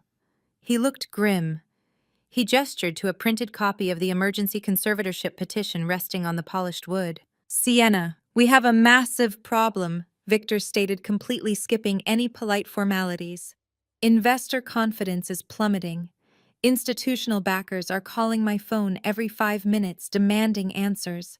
The Chicago tabloids are running wild with stories about your family, filing for legal control over your medical and financial decisions. They are openly claiming that the Vanguard Estates acquisition was the result of a severe manic episode. We need you to explain exactly what is going on, and we need you to do it right now." A secondary board member, a conservative venture capitalist named Donovan, chimed in before I could even take my seat. "The optics on this are catastrophic. We manage vast sums of private wealth. Our clients demand absolute stability. If there is even a fraction of a percent of truth to these medical allegations, we have a fiduciary duty to protect this firm. I am putting forward a motion for you to take an immediate temporary leave of absence. We need to install an interim CEO until this highly damaging family dispute is resolved." A murmur of agreement rippled through the room. It was a textbook corporate mutiny. They were terrified of the negative press, and their immediate instinct was to amputate the perceived infected limb to save the corporate body. They wanted me to step down, surrender my power, and hide in the shadows until the scandal blew over. I walked to the head of the table. I did not sit down. I placed both hands flat on the mahogany surface and leaned forward, sweeping my gaze across the faces of the 12 men and women who had just attempted to strip me of my empire. "Nobody is taking a leave of absence," I said, my voice echoing with terrifying absolute calm. "And nobody is stepping down. If any of you actually believe I am suffering from a mental breakdown, you are vastly underestimating the woman who generated a 40% return on your initial investments last year." I picked up the remote control and bypassed the news channels, switching the main boardroom screens to our secure internal financial dashboard. "Look at the screens," I commanded. "Do not look at the tabloids. Look at the raw data." The screens illuminated with complex financial models, real-time asset valuations, and projected quarterly earnings. I had spent the previous night running the exact numbers on the Vanguard restructuring. "Catherine and Thomas filed that absurd legal petition because they are completely destitute," I explained, slicing through their panic with cold, hard facts. "They leaked those stories to the press because I exposed their massive corporate fraud and fired them on national television. They are cornered animals lashing out. Now look at the projected revenue from the Vanguard commercial portfolio liquidation." I highlighted a specific column on the screen. "By aggressively restructuring their toxic debt and selling off their underperforming vanity projects, Apex Holdings will absorb a net profit of $400 million within the next 90 days. That is not the frantic guesswork of an unstable mind. That is a perfectly executed, ruthlessly efficient corporate acquisition." The board members stared at the staggering profit projections. The color began to return to their faces as the raw math completely obliterated the tabloid gossip. Furthermore, I continued, reaching into my briefcase and tossing a stack of thick black folders down the length of the table. I instructed my legal team to compile a comprehensive background report on my parents. Inside those folders, you will find irrefutable proof that my mother and father have been systematically embezzling from a private trust fund for the past decade. You will also find documentation of their son-in-law stealing $2 million to cover illegal gambling debts. Victor opened the folder in front of him, his eyes scanning the damning financial records. He looked up at me, the initial skepticism entirely replaced by profound, genuine respect. "They filed for the conservatorship to stop you from exposing their own crimes," he realized aloud. "Exactly," I replied. They thought they could use my past vulnerability against me. They thought bringing up a depressive episode from my college years would spook my investors and force me into a settlement. They assumed I would cower in the face of a public relations nightmare. I stood up straight, projecting absolute unshakable dominance over the room. I want all of you to brace yourselves. I am not settling. I am not hiding. I have secured the most vicious defense attorneys in the state of Illinois.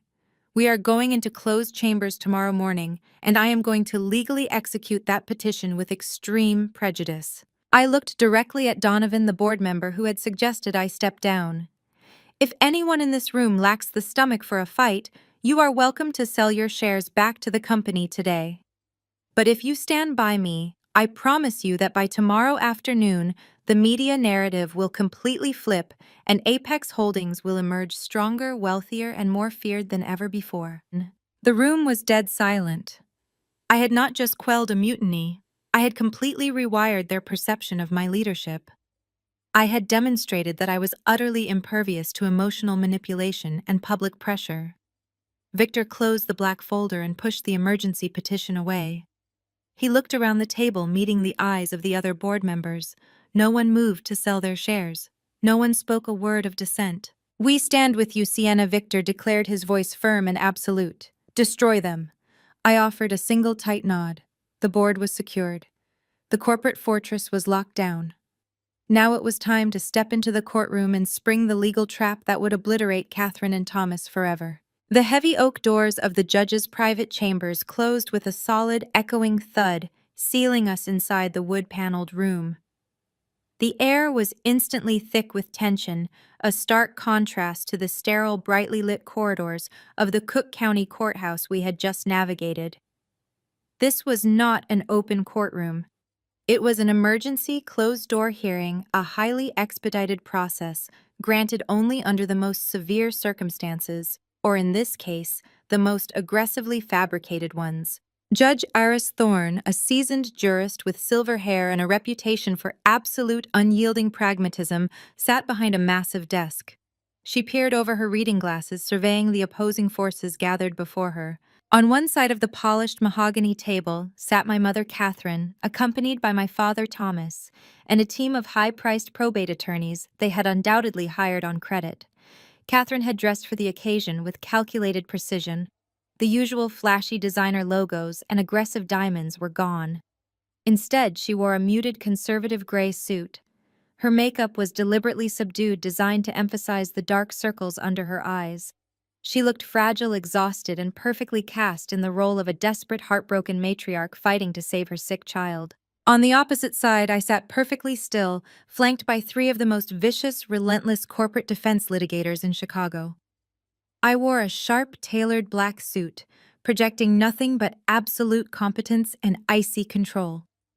I did not look at my parents. I kept my gaze fixed steadily on Judge Thorne. The judge cleared her throat, opening the thick file resting on her desk. "We are here today to address an emergency petition for conservatorship filed by Catherine and Thomas Vanguard concerning their daughter Sienna Vanguard." Judge Thorne stated, her voice dry and formal. "The petitioners claim that the respondent is currently suffering from a severe acute mental health crisis, rendering her entirely incapable of managing her personal affairs and her vast financial portfolio, specifically Apex Holdings." Judge Thorne looked directly at Catherine. "Mrs. Vanguard, this is an extreme legal measure.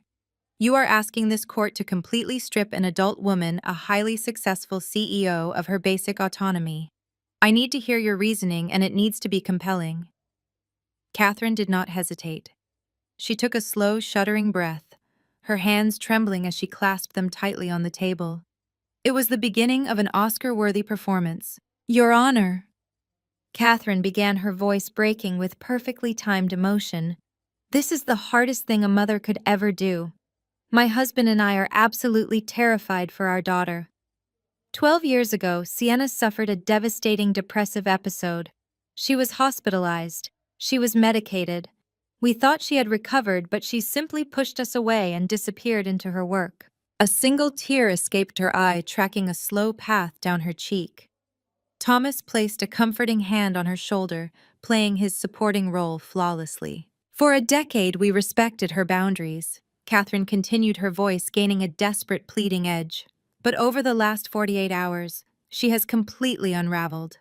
The hostile takeover of our family business, Vanguard Estates, was not a rational financial decision. It was a manic, vindictive attack. She is destroying our legacy, but more importantly, she is destroying herself. She is erratic, she is paranoid, and she is making billion-dollar decisions driven by a sick, delusional vendetta. We are begging you, Your Honor, please give us the authority to step in and get our little girl the medical help she so desperately needs before she loses everything. Catherine lowered her head, softly weeping into a tissue. Her attorneys nodded sympathetically, presenting the 12-year-old medical records to the judge as if they were current, indisputable proof of my insanity.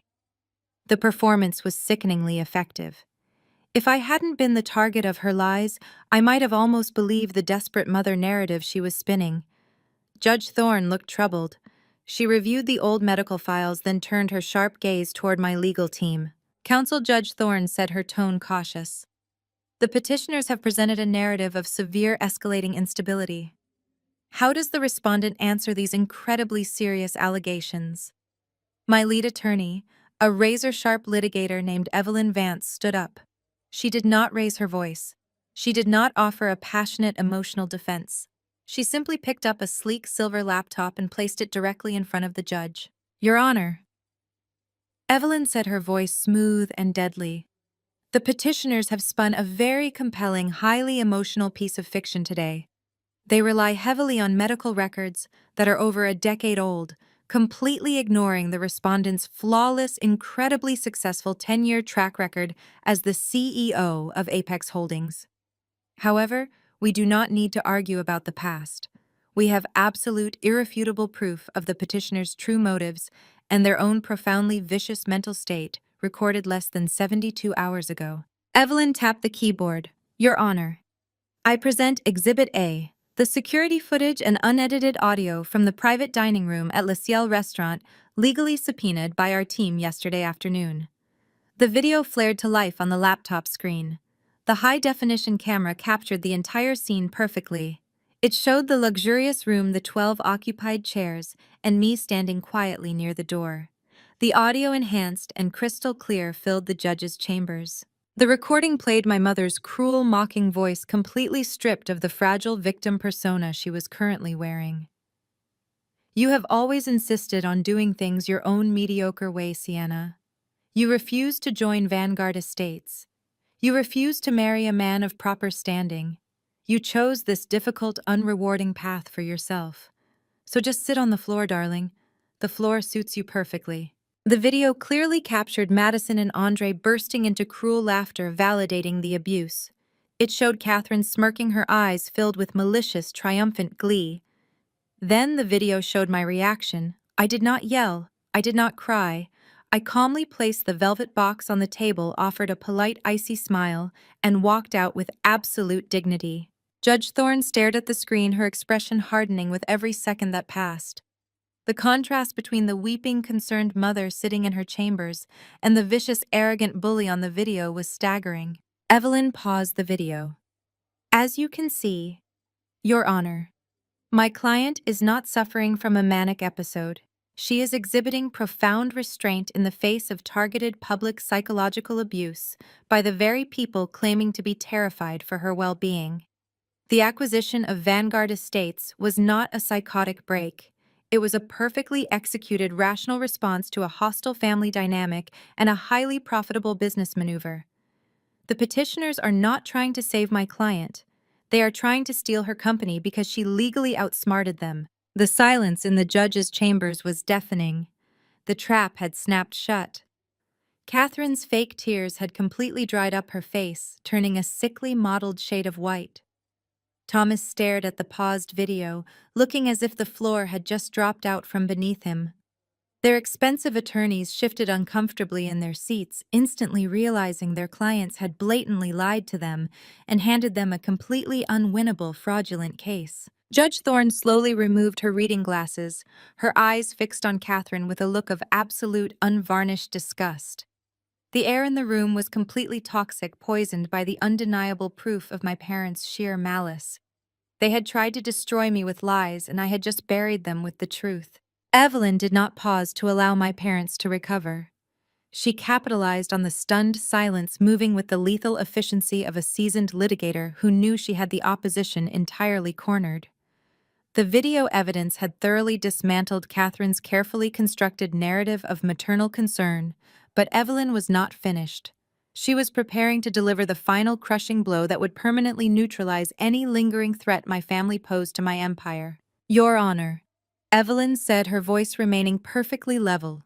The footage clearly establishes my client's absolute mental acuity and the petitioner's profound malicious intent. However, to truly understand the desperation driving this fraudulent conservatorship petition, we must examine the financial reality that the petitioners are attempting to conceal. The acquisition of Vanguard Estates was not merely a strategic business move by my client. It was the catalyst that exposed a decade-long criminal conspiracy orchestrated by Catherine and Thomas Vanguard. Evelyn reached into her leather briefcase and extracted a thick, heavily bound dossier, identical to the one I had presented to my family in the penthouse. She placed it on Judge Thorne's desk with a resounding thud. During the standard due diligence process leading up to the acquisition of Vanguard Estates, Evelyn explained my client's forensic accounting team uncovered severe financial irregularities. While investigating the staggering corporate debt accumulated under the petitioner's leadership, the auditors traced a series of unauthorized, highly obfuscated capital injections used to artificially inflate Vanguard's failing operational accounts. Judge Thorne leaned forward, her brow furrowing as she opened the dossier. The atmosphere in the chambers shifted from tense to dangerously electrified. Catherine's face lost all remaining color, transforming into a mask of pure, unadulterated terror. Thomas gripped the edge of the mahogany table so hard his knuckles turned white, his eyes darting frantically toward the heavy oak doors as if calculating an escape route. Their attorneys, realizing the magnitude of the situation they had been blindly dragged into, sat perfectly still, radiating professional panic. Evelyn did not miss a beat. The auditors discovered that these capital injections were not generated by legitimate business operations or secured loans. She continued, her voice crisp and unforgiving. They were systematically funneled from a private offshore trust account. A trust account established 12 years ago by the late Arthur Vanguard Sienna's paternal grandfather. I watched my father flinch at the mention of his own father's name. Arthur Vanguard had been a shrewd, pragmatic businessman who had built the foundation of the family wealth before Catherine's vanity spending began to erode it. He had always seen through my mother's superficial facade, and he had recognized the toxic dynamic she cultivated within the family. When he passed away, he had attempted to protect me, establishing an irrevocable trust designed to secure my future entirely independent of my parents' control. He had explicitly instructed his attorneys to keep the existence of the trust hidden from Catherine until I reached the age of 25. Unfortunately, my grandfather had severely underestimated my mother's ruthlessness and my father's weak complicity. When I suffered my depressive episode during college, effectively vanishing from their lives to protect my own sanity, they seized the opportunity. They used the exact same medical records they presented today to convince the original trustees that I was incapacitated and unable to manage the inheritance. They manipulated the legal framework, installed themselves as the primary financial stewards of the trust, and subsequently treated it as their own personal slush fund.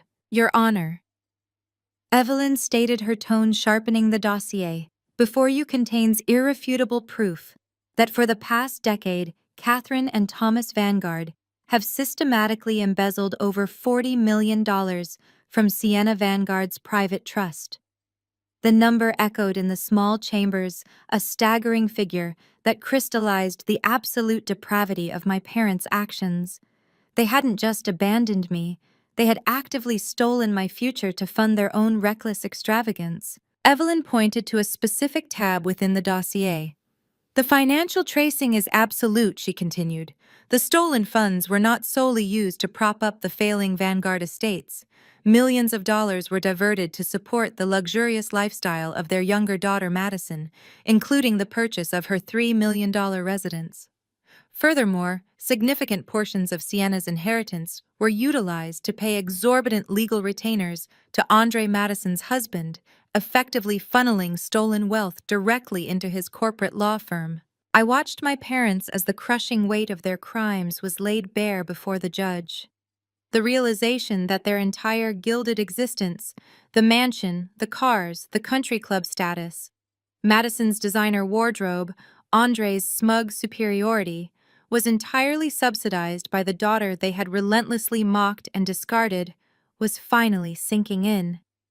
They had spent a decade believing they were superior, all while secretly feeding off the wealth my grandfather had intended for me. The emergency conservatorship petition filed before this court today is not an act of parental love. Evelyn concluded, her voice ringing with absolute certainty. It is a desperate, calculated attempt by the petitioners to regain control over the victim of their massive financial fraud. By obtaining legal authority over my client, they intended to instantly reverse the Vanguard acquisition, bury the evidence of their embezzlement, and permanently silence the only person capable of holding them accountable. Judge Thorne closed the dossier slowly. She removed her reading glasses and placed them deliberately on the desk. The expression on her face was one of profound, chilling outrage.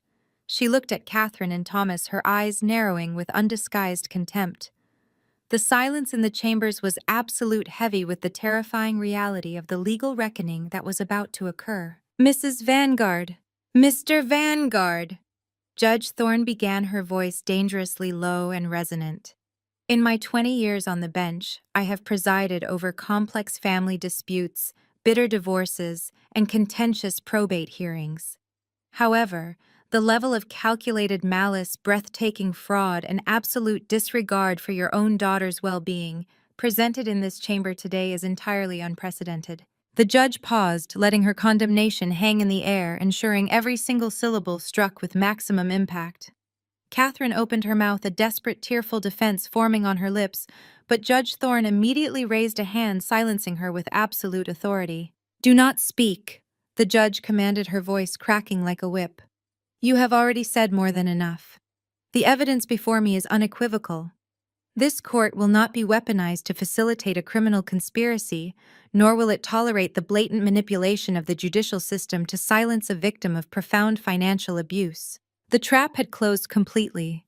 There was no escape, no negotiation, and absolutely no mercy left for the family that had offered me the floor. The execution was complete. Now the sentencing would begin. Judge Thorne did not lower her voice. She leaned forward, her heavy wooden gavel resting near her hand, a physical symbol of the absolute ruin she was about to rain down upon my parents. "The emergency petition for conservatorship is hereby dismissed with prejudice." Judge Thorne declared, her words striking the quiet room like physical blows. "This means you are permanently barred from ever bringing this fraudulent, malicious claim before this or any other court in the state of Illinois again. You attempted to misuse the judicial system to enslave your daughter and cover up a multi-million-dollar theft. I will not allow my courtroom to be the final stage for your decade of relentless abuse." Catherine sobbed, a loud, ugly sound that garnered absolutely zero sympathy from anyone in the room. Thomas stared blankly ahead, his breathing shallow and rapid. Furthermore, Judge Thorne continued, her tone growing even colder. "I am not simply dismissing this case. As an officer of the court, I am legally and ethically obligated to report profound financial crimes when irrefutable evidence is presented in my chambers. I am ordering my clerk to make an official certified copy of the dossier provided by the respondent's legal team.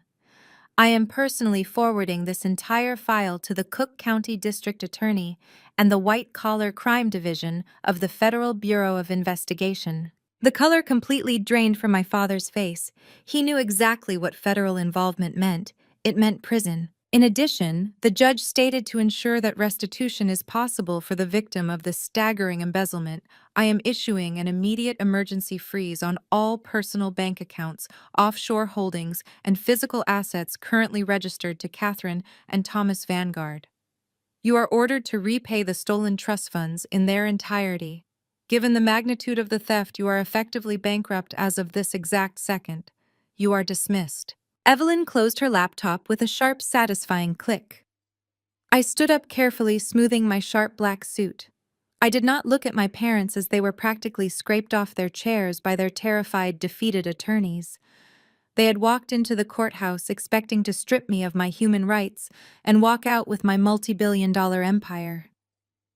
Instead, they were leaving with nothing but the clothes on their backs and the absolute certainty of imminent federal indictments. They were penniless and entirely destroyed. I walked out of the courthouse and stepped into the bright Chicago afternoon. I inhaled a deep breath of the crisp air. The heavy, suffocating chain that had tied me to their toxic expectations and constant abuse was finally permanently broken. I was free. But a dying parasite does not simply let go without a final desperate thrashing. While my parents were busy consulting criminal defense attorneys, they could no longer afford the shockwaves of my financial execution were tearing through the rest of the family. Across the city, inside a sprawling $3 million Gold Coast mansion, my sister Madison was experiencing her own personal apocalypse. The illusion of her perfect, heavily filtered life had been utterly annihilated. Her husband Andre had fled the state hours after signing the divorce papers, leaving behind a mountain of illegal gambling debts and a shredded legal career. The bank alerted to the frozen Vanguard accounts, and the federal fraud investigation had immediately initiated aggressive foreclosure proceedings on her home. The mansion purchased with the very trust funds my parents had stolen from me was no longer hers. Madison sat on the floor of her massive custom-built walk-in closet. Designer gowns, imported handbags, and expensive shoes were scattered everywhere in a chaotic mess. She was frantically trying to pack her most valuable items into designer luggage before the bank sent agents to physically seize the property. She was drinking expensive champagne straight from the bottle, her hands shaking violently, her perfect makeup smeared and ruined by hours of hysterical crying. She was totally broke. Her black credit cards were declining. Her wealthy socialite friends, the exact same women who had eagerly laughed at me during my birthday dinner, were actively ignoring her calls. In the ruthless, unforgiving hierarchy of Chicago high society, a looming federal fraud scandal and a sudden plunge into poverty made you instantly toxic. She was a complete social pariah. But Madison did not possess the capacity for self-reflection. She did not blame her mother for stealing my inheritance. She did not blame her husband for embezzling company funds. Her narcissistic mind, molded by decades of being the untouchable golden child, directed every ounce of her venom entirely toward me. She firmly believed that I was the villain who had unjustly stolen her rightful throne and deliberately ruined her flawless existence. She gripped the empty champagne bottle tightly, her knuckles turning stark white. She refused to accept that she was destined to become a regular working-class citizen. She refused to sit on the floor of her ruined life while I soared in the penthouse of my new empire. She needed a way to force my hand to create a spectacle so massive and so publicly damaging that I would have no choice but to pay her off just to make it go away. Madison dropped the bottle and grabbed her phone, her thumbs flying across the screen as she furiously searched the local Chicago Society news pages. She knew I could not be touched in a boardroom or a courtroom. I was too insulated, too protected by my elite security team and my vicious lawyers. But she also knew that a billionaire CEO could not hide in the shadows forever. I had a public image to maintain now. She found exactly what she was looking for on the front page of a prominent philanthropic website. A massive, glittering banner advertisement announcing the upcoming Apex Holdings Charity Gala, an exclusive, highly publicized event hosted by the elusive Sienna Vanguard at the Field Museum. The gala was the premier social event of the entire season, guaranteed to be crawling with international press, elite investors, and the city's most powerful political figures. A dark smile spread across Madison's tear-stained face. It was the perfect target. She was going to infiltrate the gala. She was going to wait until the cameras were rolling and the world was watching. Then she was going to crash the stage and unleash a performance that would destroy my reputation forever. She was going to make me pay for ruining her life no matter the cost. Exactly 1 month later, the freezing Chicago winds had given way to a crisp, clear winter evening. The historic stone facade of the Field Museum of Natural History was brilliantly illuminated with towering beams of icy blue and crisp white light. A massive, flawless red carpet stretched down the grand, sweeping front steps, flanked by velvet ropes and a small army of heavily armed private security personnel. Tonight was the inaugural Apex Holdings Philanthropic Gala. It was no longer just a corporate event. It was the definitive, undisputed social pinnacle of the entire Chicago season. Every single billionaire, elite politician, and media executive in the Midwest had fiercely lobbied for an invitation to this highly exclusive gathering.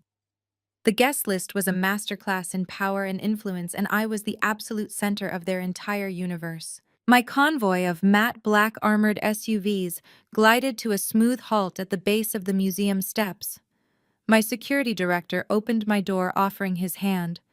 I stepped out into the flashing explosion of hundreds of camera lenses. The roar of the gathered press corps was deafening. I was not wearing an unbranded practical blazer tonight. I wore a breathtaking custom-designed emerald green gown that swept gracefully across the red carpet. It was a masterpiece of high fashion, dripping with subtle, staggering wealth and absolute, undeniable authority. My hair was swept up into an elegant, flawless style, and a simple but blindingly expensive diamond necklace rested against my collarbone. I did not look like a woman who had recently survived a vicious family coup. I looked like a woman who had successfully conquered the entire city and was now graciously allowing everyone else to merely exist within it. Reporters strained against the velvet ropes, thrusting microphones in my direction. "Sienna, Sienna, over here!" The voices overlapped in a frantic chorus. "How does it feel to be named the most influential CEO of the year? Can you comment on the incredible 40% surge in Vanguard Estates' profitability since your aggressive acquisition? What inspired your staggering $50 million donation to the Chicago Youth Mental Health Initiative tonight?" I paused near the center of the carpet, turning to face the flashing cameras. I offered them a warm, perfectly calibrated, completely confident smile. It was the exact smile of a seasoned, untouchable titan of industry. I stepped toward the nearest prominent financial journalist, a woman who had written a glowing editorial about my brutal surgical destruction of the fraudulent conservatorship petition. "Thank you," I said, my voice projecting clearly over the chaotic din of the press line. "Tonight is not about corporate acquisitions or past legal victories. Tonight is entirely about giving back to the city that has allowed Apex Holdings to thrive so spectacularly. We are here to ensure that vulnerable individuals have the absolute best resources to protect their mental health and secure their own independent futures." The reporters scribbled furiously on their notepads, captivated by my every word. They did not see me as the pathetic, troubled daughter my mother had desperately tried to paint me as. They saw a brilliant, resilient, unstoppable philanthropic powerhouse. They saw a woman who had faced a massive, highly publicized betrayal by her own blood and had emerged from the ashes stronger, wealthier, and more universally respected than ever before. I gracefully excused myself from the press line and ascended the grand stairs of the museum. The heavy glass doors were pulled open by gloved attendants, ushering me into the breathtaking main hall. The massive, towering skeleton of the famous Tyrannosaurus Rex served as the dramatic centerpiece of the room, surrounded by dozens of elegantly decorated banquet tables. Crystal glassware sparkled under the warm ambient lighting. A renowned string quartet played softly from a raised balcony, providing a sophisticated soundtrack to the evening. Waiters in pristine tuxedos circulated through the rapidly filling room, carrying silver trays of expensive champagne and delicate hors d'oeuvres. As I walked across the polished marble floor, the most powerful people in Chicago parted like the Red Sea to let me pass. Mayors, senators, and rival hedge fund managers all nodded with profound, genuine respect. I was no longer an anonymous ghost manipulating the markets from a hidden penthouse. I was the undisputed queen of the board. The transition had been intense, but incredibly validating. In the 4 weeks since the disastrous closed-door hearing, my life had accelerated at a dizzying pace. My elite restructuring team had entirely purged the Vanguard Estates corporate offices. We fired every single useless, overpaid executive my parents had installed. We renegotiated the toxic loans, liquidated the failing vanity projects, and stabilized the core assets. The market responded with overwhelming immediate enthusiasm. My parents, meanwhile, had vanished into complete obscurity, stripped of their stolen wealth and facing imminent, highly severe federal indictments for their massive trust fund embezzlement. They had been forced to vacate their sprawling suburban estate. They were hiding in a modest rented apartment, terrified to show their faces in public. Their former high society friends had abandoned them instantly, treating their impending criminal charges like a highly contagious disease. They were bankrupt, disgraced, and completely powerless. I accepted a glass of champagne from a passing waiter and took a slow, satisfying sip. I looked around the glittering room, taking in the absolute perfection of the event I had orchestrated. This gala was my ultimate victory lap. It was a flawless, undeniable physical manifestation of my total triumph over the people who had tried to destroy me. I felt entirely secure. My security team was the best in the business, monitoring every single entrance and exit with military precision.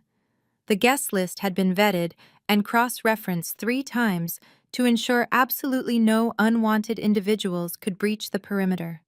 I was surrounded by allies, investors, and admirers.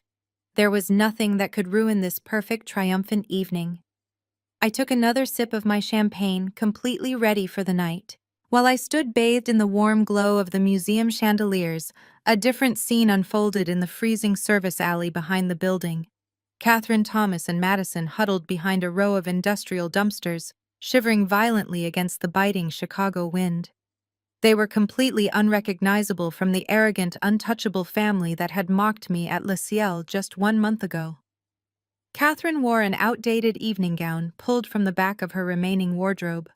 Her normally flawless hair was flattened by the harsh wind, and the frantic, hollow look in her eyes betrayed the absolute desperation consuming her mind. Thomas looked like a broken old man, his tuxedo hanging loosely on his rapidly shrinking frame. He kept checking his phone, terrified an incoming call would be a federal agent executing their arrest warrants. Madison stood between them, her teeth chattering audibly. She clutched a crumpled fake VIP lanyard in her trembling hands. Her mansion was gone. Her husband had abandoned her. Her credit cards were declined everywhere. She had absolutely nothing left except a burning, obsessive hatred for the sister who had stripped away her unearned luxury. They were out of options. The federal indictments for their embezzlement loomed over them like a guillotine. Their former friends refused to answer their desperate calls. They were facing total financial ruin and federal prison time. This charity gala was their absolute last resort. It was a chaotic, high-risk gamble born of pure desperation. Catherine had meticulously planned this infiltration using her last shreds of social capital. 2 days prior, she had tracked down a mid-level catering manager who used to service the Vanguard Estates corporate holiday parties. Through emotional manipulation and a desperate bribe, she had secured 3 counterfeit vendor passes designed to grant them access through the museum's underground loading dock. Catherine grabbed Madison by the shoulders forcefully. She pulled her golden child close, her voice a frantic whisper. "Listen to me very carefully, Madison. We only get one shot at this. You have to be absolutely perfect tonight. You are the victim. You are the heartbroken, destitute sister who has been cruelly cast out into the freezing streets by a greedy, sociopathic billionaire. When we get inside, you keep your head down and stay in the shadows until she takes the stage. Do you understand me?" Madison nodded, her eyes wide and manic. She rehearsed her fake tears, perfectly manufacturing the exact look of profound tragedy she planned to broadcast to the entire world. Thomas rubbed his freezing hands together, his voice shaking with raw terror. "Catherine, if we get caught doing this, the judge will revoke our bail agreements. We could be arrested right here on the museum steps." Catherine shot him a look of absolute venom. "We are already going to prison, Thomas. Unless we force her hand tonight, our lives are completely over. Their strategy relied entirely upon the unpredictable power of public opinion. They knew that the Apex Holdings Philanthropic Gala was being live-streamed globally to millions of investors, charity organizations, and financial news outlets. They understood that I had carefully cultivated a pristine, untouchable public image over the past 4 weeks. Catherine firmly believed that if Madison stormed the main stage during the highly anticipated keynote speech, the sheer shock value would completely paralyze my security team. Madison would violently grab the microphone and unleash a perfectly scripted hysterical performance. She would publicly accuse me of destroying our family out of pure, unprovoked spite. She would claim that I had illegally seized Vanguard estates and driven my own loving parents into absolute poverty. Catherine's twisted logic dictated that the incredibly wealthy image-conscious donors in the audience would instantly turn against me. She calculated that the brutal public pressure combined with the catastrophic risk of a viral public relations nightmare would force me to instantly surrender. She genuinely thought I would publicly agree to a massive financial settlement and drop the criminal embezzlement charges just to silence the screaming, crying sister on my stage and save my corporate reputation. It was the ultimate desperate act of a narcissist who still believed she could control the narrative through sheer emotional terrorism. Catherine checked her watch, noting the exact time the keynote address was scheduled to begin. She signaled to Thomas and Madison, and the 3 disgraced family members crept out from behind the dumpsters. They approached the heavy steel doors of the underground service entrance. 2 massive private security guards stood at the checkpoint scanning vendor badges with digital readers. Catherine held her breath, her heart pounding a frantic rhythm against her ribs. She handed the counterfeit passes to the guard. The scanner beeped a sharp mechanical sound that seemed to echo in the concrete tunnel. The light flashed green. The catering manager had successfully bypassed the encryption. The guard waved them through without a second glance, completely unaware that he had just allowed the greatest threat to my empire directly into the building. The trio slipped into the sprawling network of service corridors beneath the museum. They navigated the labyrinth of stainless steel kitchens and busy catering staff, keeping their faces hidden behind oversized catering trays. They quietly ascended a service stairwell and slipped through a discreet side door, stepping directly into the shadows of the massive main exhibition hall. The glittering elite crowd was completely oblivious to their presence. Madison hid behind a towering marble column, her eyes scanning the room until she spotted me. I was standing near the front of the stage, glowing under the crystal chandeliers, surrounded by adoring investors. A wave of pure toxic jealousy boiled over in Madison's chest. She tightened her grip on her outdated dress. The master of ceremonies stepped up to the podium, tapping the microphone to signal the start of the keynote presentation. The countdown had officially begun. Madison took a deep, shuddering breath, completely ready to sprint out of the darkness right now and utterly destroy my perfect night. The master of ceremonies leaned into the microphone. "Ladies and gentlemen, it is my absolute honor to introduce the founder and CEO of Apex Holdings, a woman whose vision is reshaping Chicago. Please welcome Sienna." The applause was deafening. It rolled through the room like thunder vibrating against the polished marble floors. I stepped out from the wings and walked toward the stage. The warmth of the spotlight hit my face, but it was the genuine respect radiating from the audience that truly illuminated the moment. I approached the sleek acrylic podium, looking out over the sea of Chicago's elite. I smiled, raising my hand slightly to quiet the roaring crowd. "Thank you," I began, my voice projecting with steady authority. "Tonight represents more than just a philanthropic milestone. It represents the breaking of generational cycles. It is about providing a lifeline to those who have been manipulated and discarded by the people who were supposed to protect them." I was about to transition to the funding initiatives when a commotion erupted near the left side of the stage. A figure burst from the shadows. It was Madison. She shoved an usher aside with desperate strength and sprinted up the stairs. Her dress caught on the railing, tearing slightly, but she did not stop. The audience let out a gasp as she rushed across the floor. Before my security detail could intercept her, she lunged toward the secondary microphone stand and ripped the microphone from its cradle. "Do not listen to her," Madison screamed, her voice echoing shrilly through the museum hall. "She is a monster. She is a sociopath." My security director sprinted across the stage to tackle her. I raised my right hand. "Stop! Let her speak," I commanded. The security team froze instantly, creating a tight perimeter, but allowing Madison the center stage. I stepped back from my podium, projecting absolute chilling calm. Madison panted heavily, clutching the microphone with white knuckles. She looked out at the shocked billionaires. She forced a sob, squeezing her eyes shut to produce fake tears. "This woman, this supposed philanthropist, is my sister," Madison cried, her voice cracking with manufactured agony.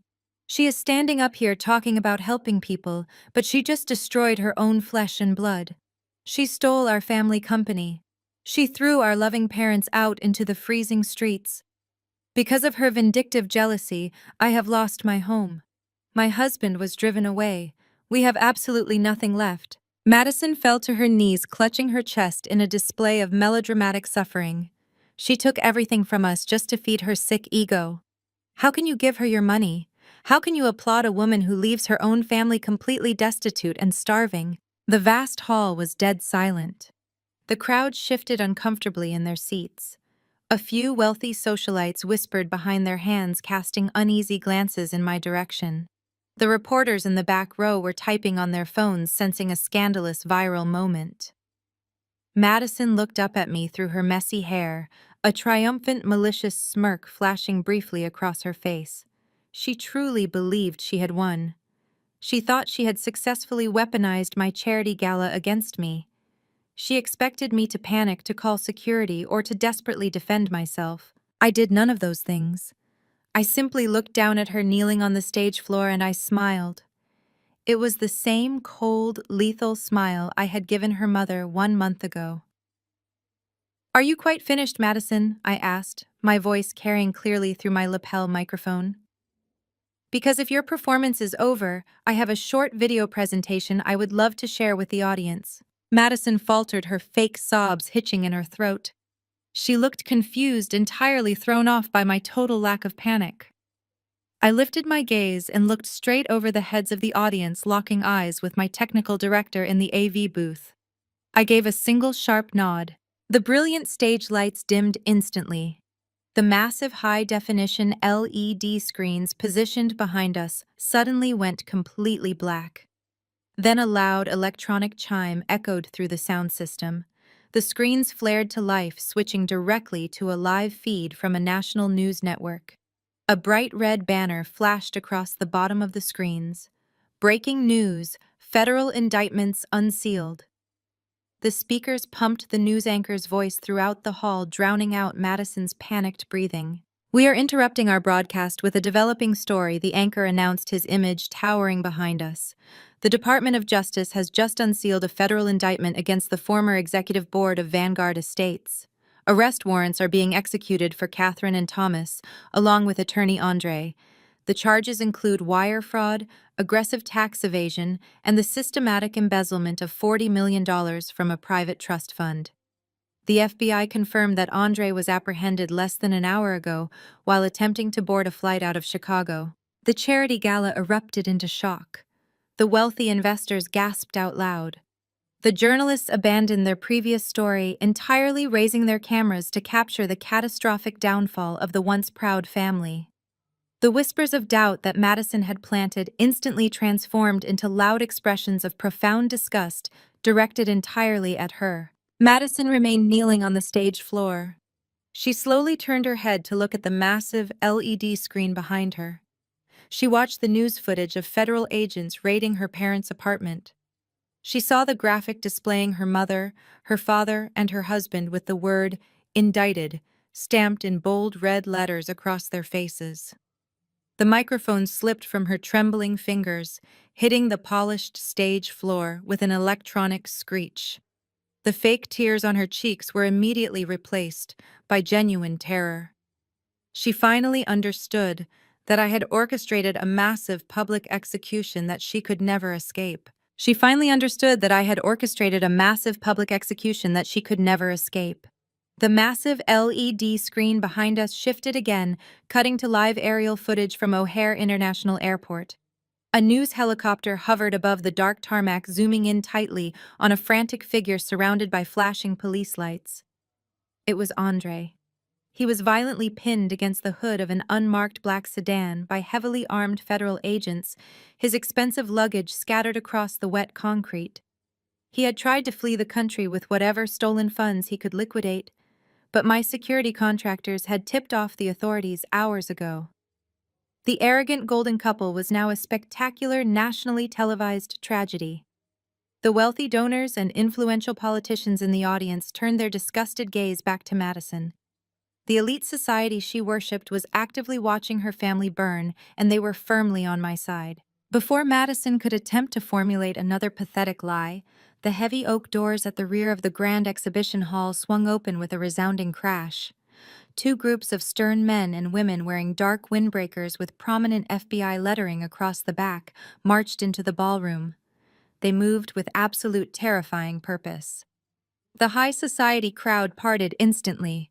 Sandwiched between the agents struggling weakly against the tight steel handcuffs binding their wrists were Catherine and Thomas. They had been intercepted at the service entrance, dragged out from the shadows, and brought directly into the blazing light of the main hall. My mother looked entirely feral. Her outdated evening gown was snagged and torn from hiding behind dumpsters. Her face was contorted into a mask of pure panic. My father simply wept, a broken man who had run out of other people's money. The federal agents marched them straight down the center aisle, parading them past the very billionaires my mother had spent her life trying to impress. The humiliation was total and permanent. They reached the base of the stage. The lead federal agent looked up at me, offering a professional nod before turning his attention to the shrieking woman in his custody. Catherine thrashed against the agent's grip, her eyes locking onto mine with terrified desperation. She tried to pull her classic manipulation tactic, pitching her voice to sound like a victimized mother. "Sienna, please!" Catherine begged, her voice cracking as the cameras flashed relentlessly. "You have to stop this. Tell them it is a terrible misunderstanding. We are family. You cannot let them take us away in front of all these people." I stepped up to the edge of the stage, looking down at the ruined woman who had actively tried to destroy my spirit. I did not feel a single ounce of pity. I felt nothing but the pristine clarity of absolute justice. I leaned into my lapel microphone, ensuring my final words to her would echo through the museum and be recorded by every news outlet. "Family builds each other up," I stated, my voice echoing like a steel blade dropping onto marble. "Parasites drain their hosts until there is nothing left. You made your choice when you stole my future to fund your vanity. I am simply ensuring you finally pay the bill." Catherine opened her mouth to scream another defense, but I cut her off, delivering the final fatal strike.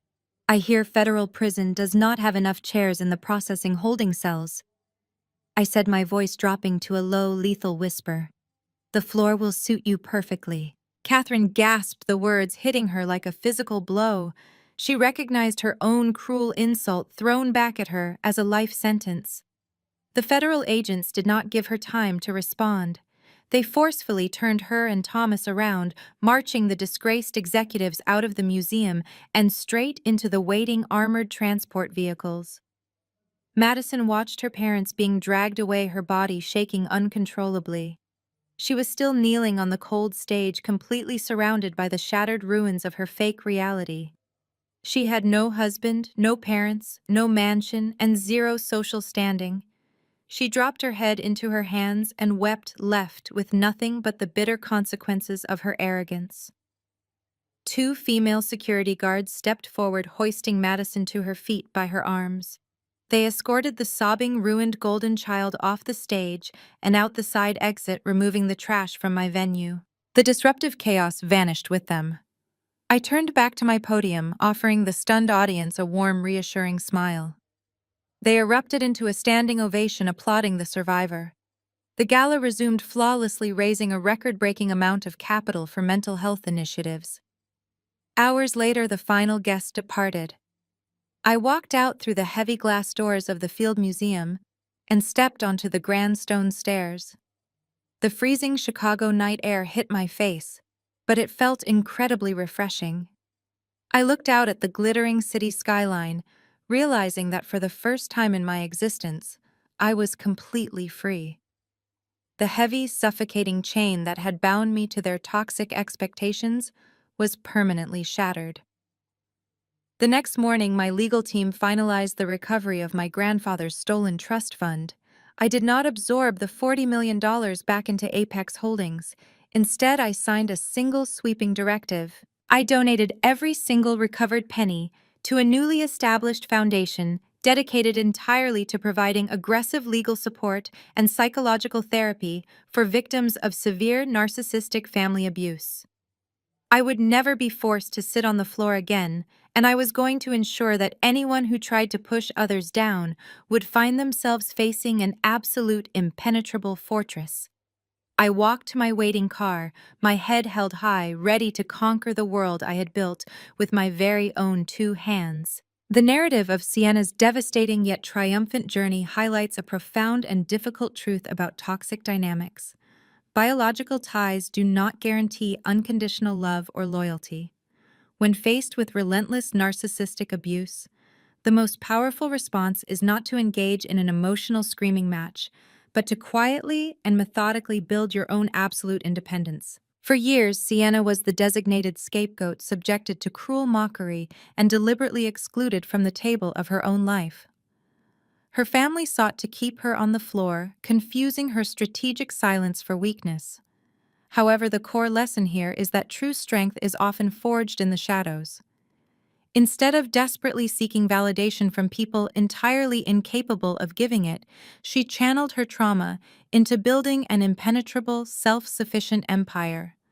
She teaches us that we cannot heal in the same environment that broke us, nor can we reason with people who are committed to misunderstanding us. Furthermore, this story perfectly illustrates the vital importance of ironclad boundaries.